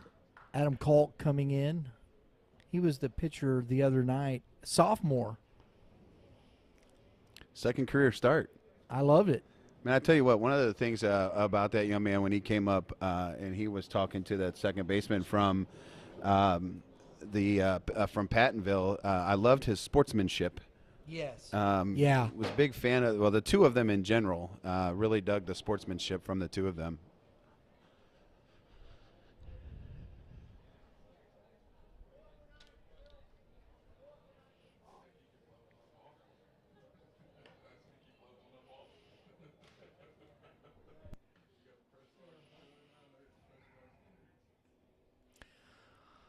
And just so you know, folks, we will be doing our players of the game after this one, but we may have to do that off air because we're probably going to have to turn around pretty quick, and we'll get those out because we will finish this live stream. We will finish off this live stream, and we will start a new stream for the 2 o'clock game of our GAC game of the week. Francis Howell Central versus Francis Howell. That's going to be exciting. They're over there ready. Looking forward they're to itching to play right now. You can see everybody from both sides are like, let's get this thing going. Hey, what beats that? You're a day out of school. You know, that's what I was thinking. I was like, man, that 9 o'clock game. I was like, I wonder if those kids have to go back. I hope not. I wouldn't want to go back to school after that. I would, especially if Especially I'm on if the you losing lost. side. Yeah. I ain't going back. See if we can get a pass. I'm going to call him Mom. We got a couple ADs here. We should ask them. Yeah. I wonder what happens. Yeah, we were just wondering, Jason, do the kids have to go back to school? Now, these kids, their day is over. Right. But I know the kids in the first game went back to school. Oh, that's tough. That's a tough one. That's tough. So there you go, Mitch. I don't They want the had to 9 go back? o'clock game. I want the midday game there because I feel like you show up. I was curious on what they were going to do, too, because if they had to go to school, how did they eat? Did they get breakfast? Yeah. They're playing in the middle of their lunch hours typically, so I wonder what they did for That's interesting, right? things like I just think about those stuff from being the college experience and having game snacks and things like that. You have to kind of be prepared for them, so I wonder if those are thoughts that they had today. All right, here we go. Number 6, Matt Lambic, who is 2 for 4, an RBI and a run scored. He's got 2 singles. So we got first and third here. This is, I know they're looking for a ground ball here to turn to. What are you doing here? First and third, you throwing through? Yes.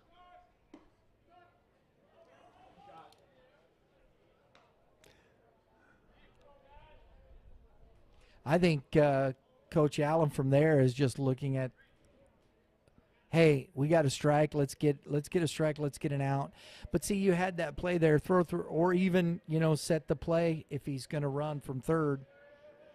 I think you give yourself a shot to get an out.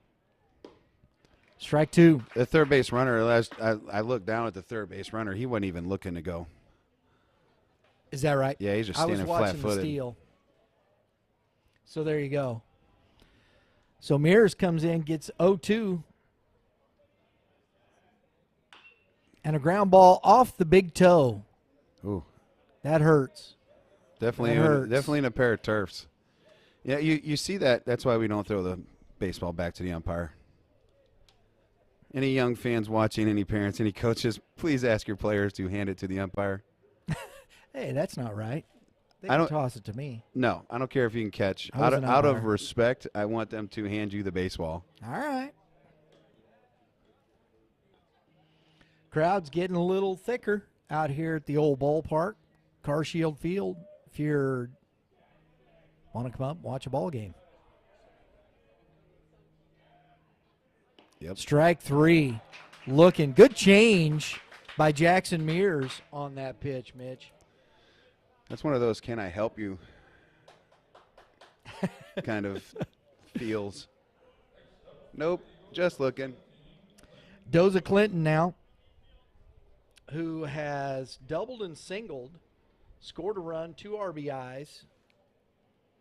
He's got a chance to add to that RBI total here.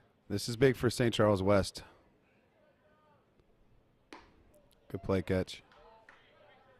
This is real big for St. Charles West and their pitching staff Keep right it here. down to 1 Yep, run. Yep. Give himself Right. a chance to walk it off.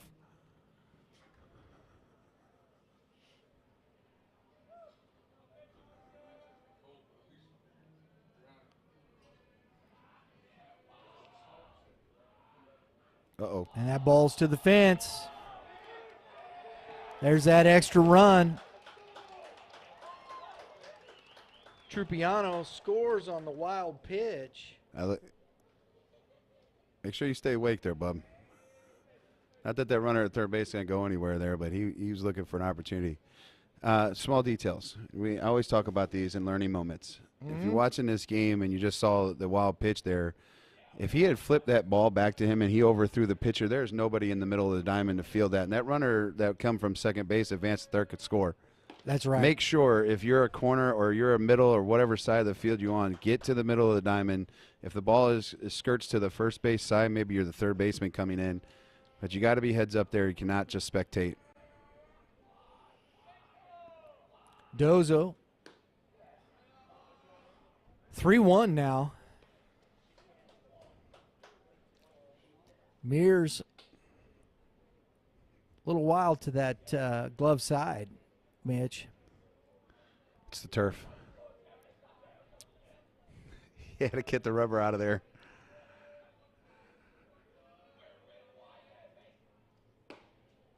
There it is. Strike 2.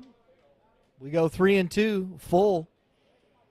It's a big 2 pitch. outs. Big pitch. Deep breaths all around. Stay composed. Don't have too much energy. I love it here. You know, Doza chokes up on that bat.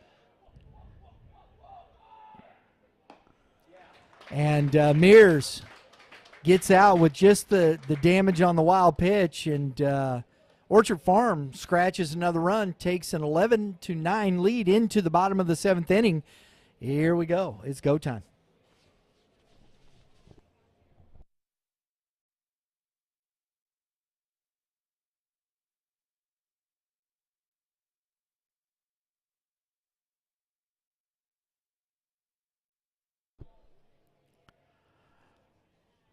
All right, folks.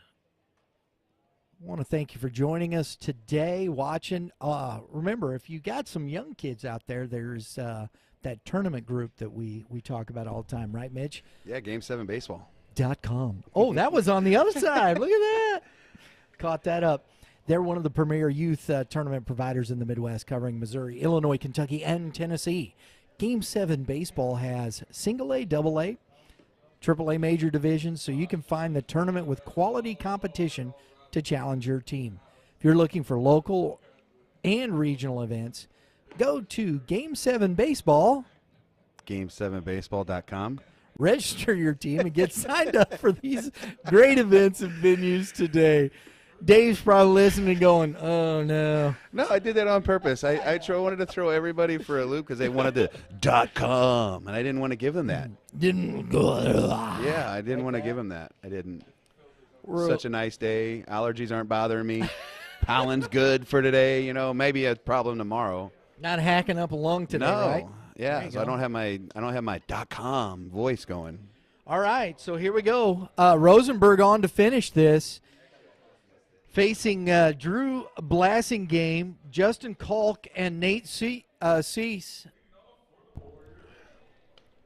Last chance for the Warriors. We just did our best Mike Shannon there. Right? Swigs in between Strike 1. of water. Yeah, baby, of water. Or is it? Never mind. We're not going to go there. I hope it's water. Well, isn't that what they always said? It's the bottom of the 5th, and we need another one, Yep, right? that is. I like that. I actually never heard that. I mean, I understood it, but I never heard that before. Uh-oh.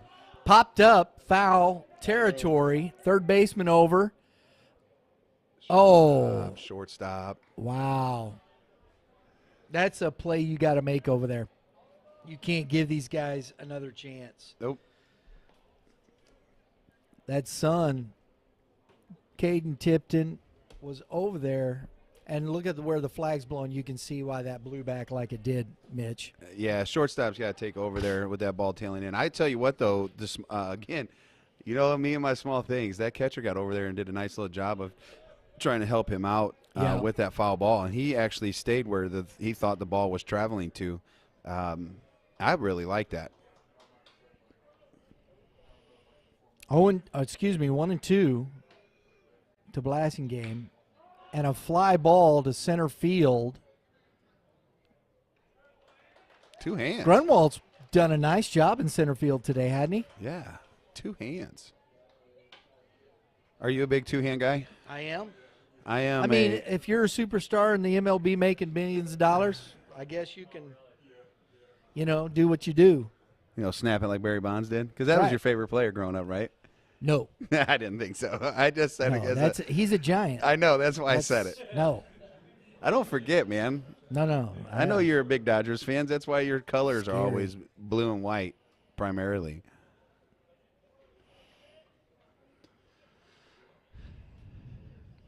Justin Kalk. And First a pitch. line drive into right field. Center. Go for it, buddy. Get this man some coffee. Just say that the right construction sign next time. Well, you know, I don't say I'm the best play-by-play guy, but I'm the Bob Uecker of play-by-play guys. Bob's good. You know, from the other Major League, right? Harry Doyle. Bob's your uncle. Ball one. And a rope single. So back-to-back singles in St. Charles West. Matt Box striding up. They got the tying runs on. Winning run is at the plate, Mitch. And here we go. Box was a leadoff hitter last week for St. Charles West, so really I kind of feel like it's the top of the lineup, if you will, if you flipped it. Think they could walk it off here? Let's just play baseball. All right.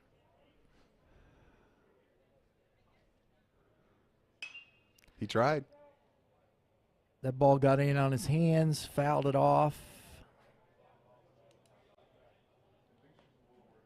For strike one.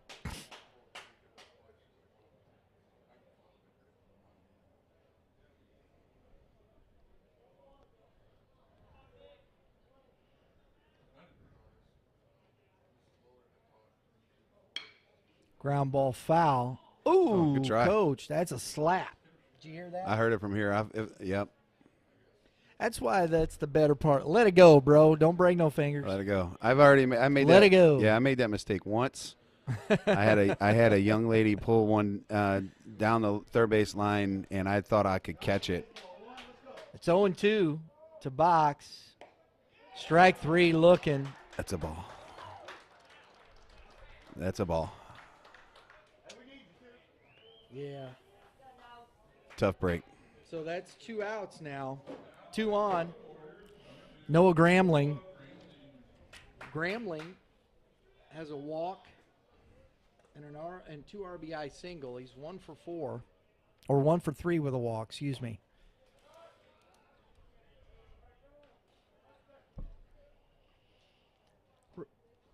Rosenberg trying to finish this for the Eagles and get this win.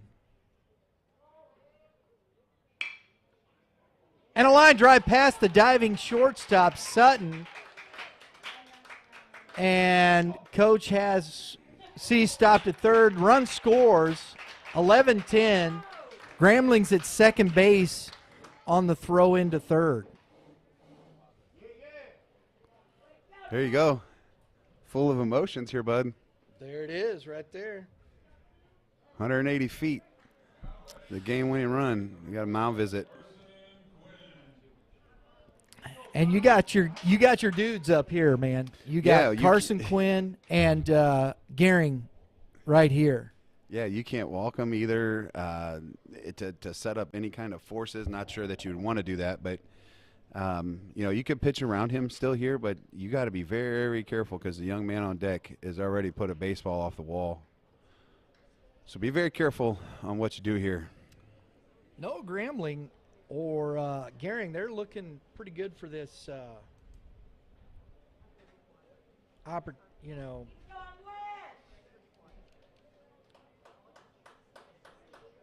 opportunity for player of the game. Oh, I can tell you who my POG is. Who's that? That's Deering. Pitched Deering. great. He pitched a good well. 5 innings. Yeah, absolutely. Gramling's had a good game today offensively. He's got 3 RBIs. Uh-oh. And that's a pop fly into and ends the game.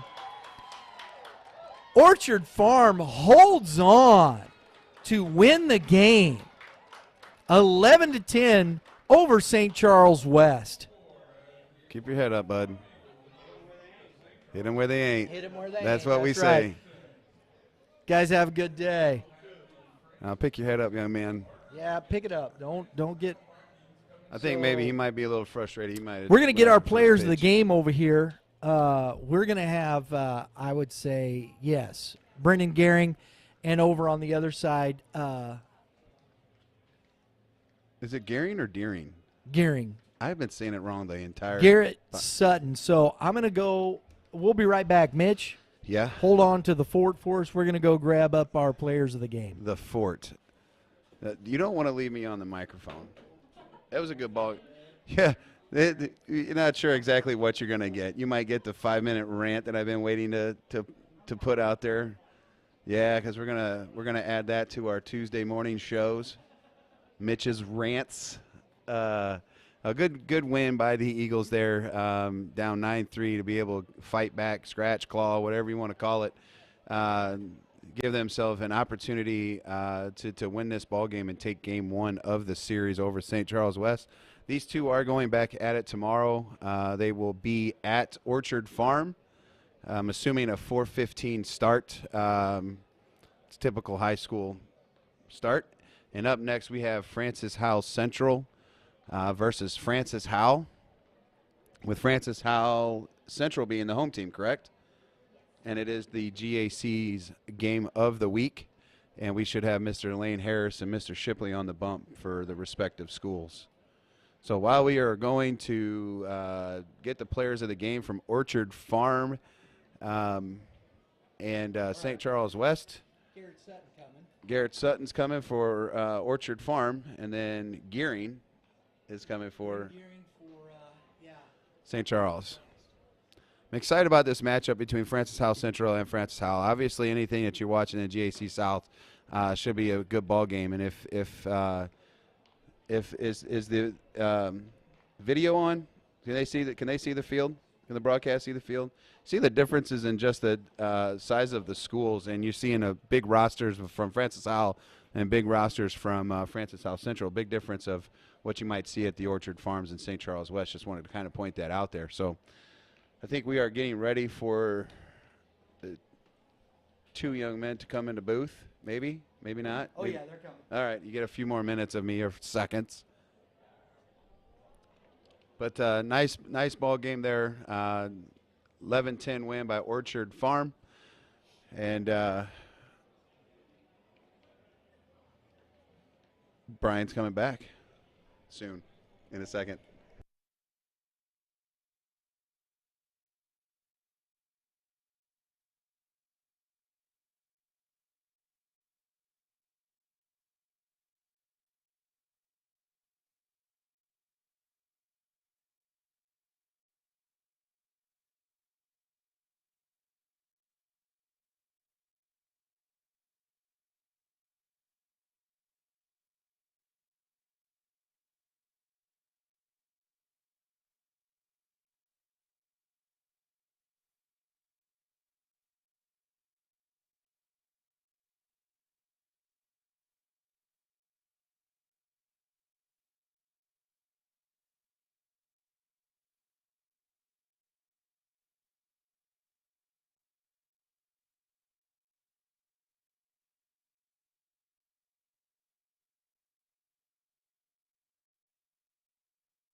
What am I doing?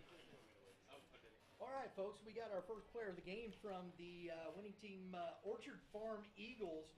You got to jump up in there in the mic. All right. And that is Garrett Sutton, shortstop.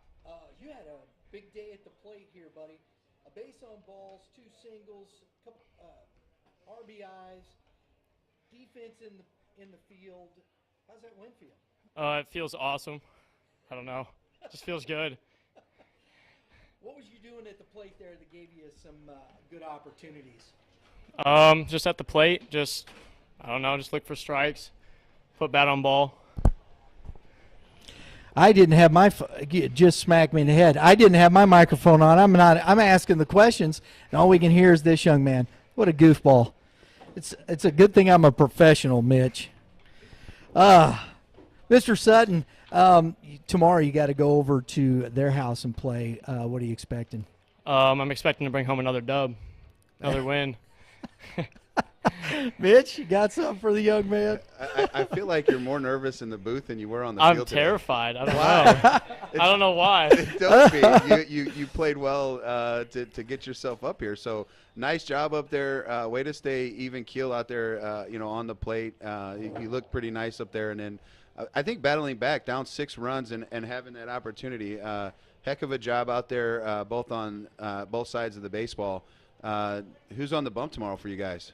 Actually, I don't know that yet. Don't get ahead of yourself. I'm now. trying. I'm trying to figure out. I'm trying to figure out if he's going to pitch tomorrow night. See if he'll be this, I don't know if this I'm allowed nervous. to yet, but I like to.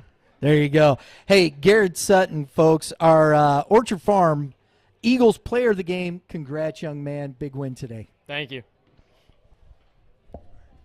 This is for you. Awesome. Thank you so much. Appreciate it, buddy. Thank you. Take care. Good luck tomorrow. All right, we're going to get Brennan Gehring in here from St. Charles West. He is our player of the game for the Warriors. Go ahead and have a seat right there, buddy. You can throw those on and jump into that microphone. Don't be afraid of it. It's your friend. Tough loss today. You pitched very well going into that. You didn't want to come out, did you? No, it's the struggle of being an underclassman. You only get up to 95 pitches a game, and it really hurt me, especially because I couldn't command the fastball much. I had to rely on the off speed, and that's never really a spot you want to be in. I like that thought process there, trying to make sure, like, live on your fastball. And we were talking about it up here in the booth. It felt like you weren't finishing that heater. When you go back and look, is that something that you felt? Yeah, I do like recall that, but it's not something I'm gonna like really stress on that much because it's not many times I get a pitch on a turf mound, so I feel like I can rely on my fastball more times than none. Is it just different? Just the footing and everything for you was tough to get used to?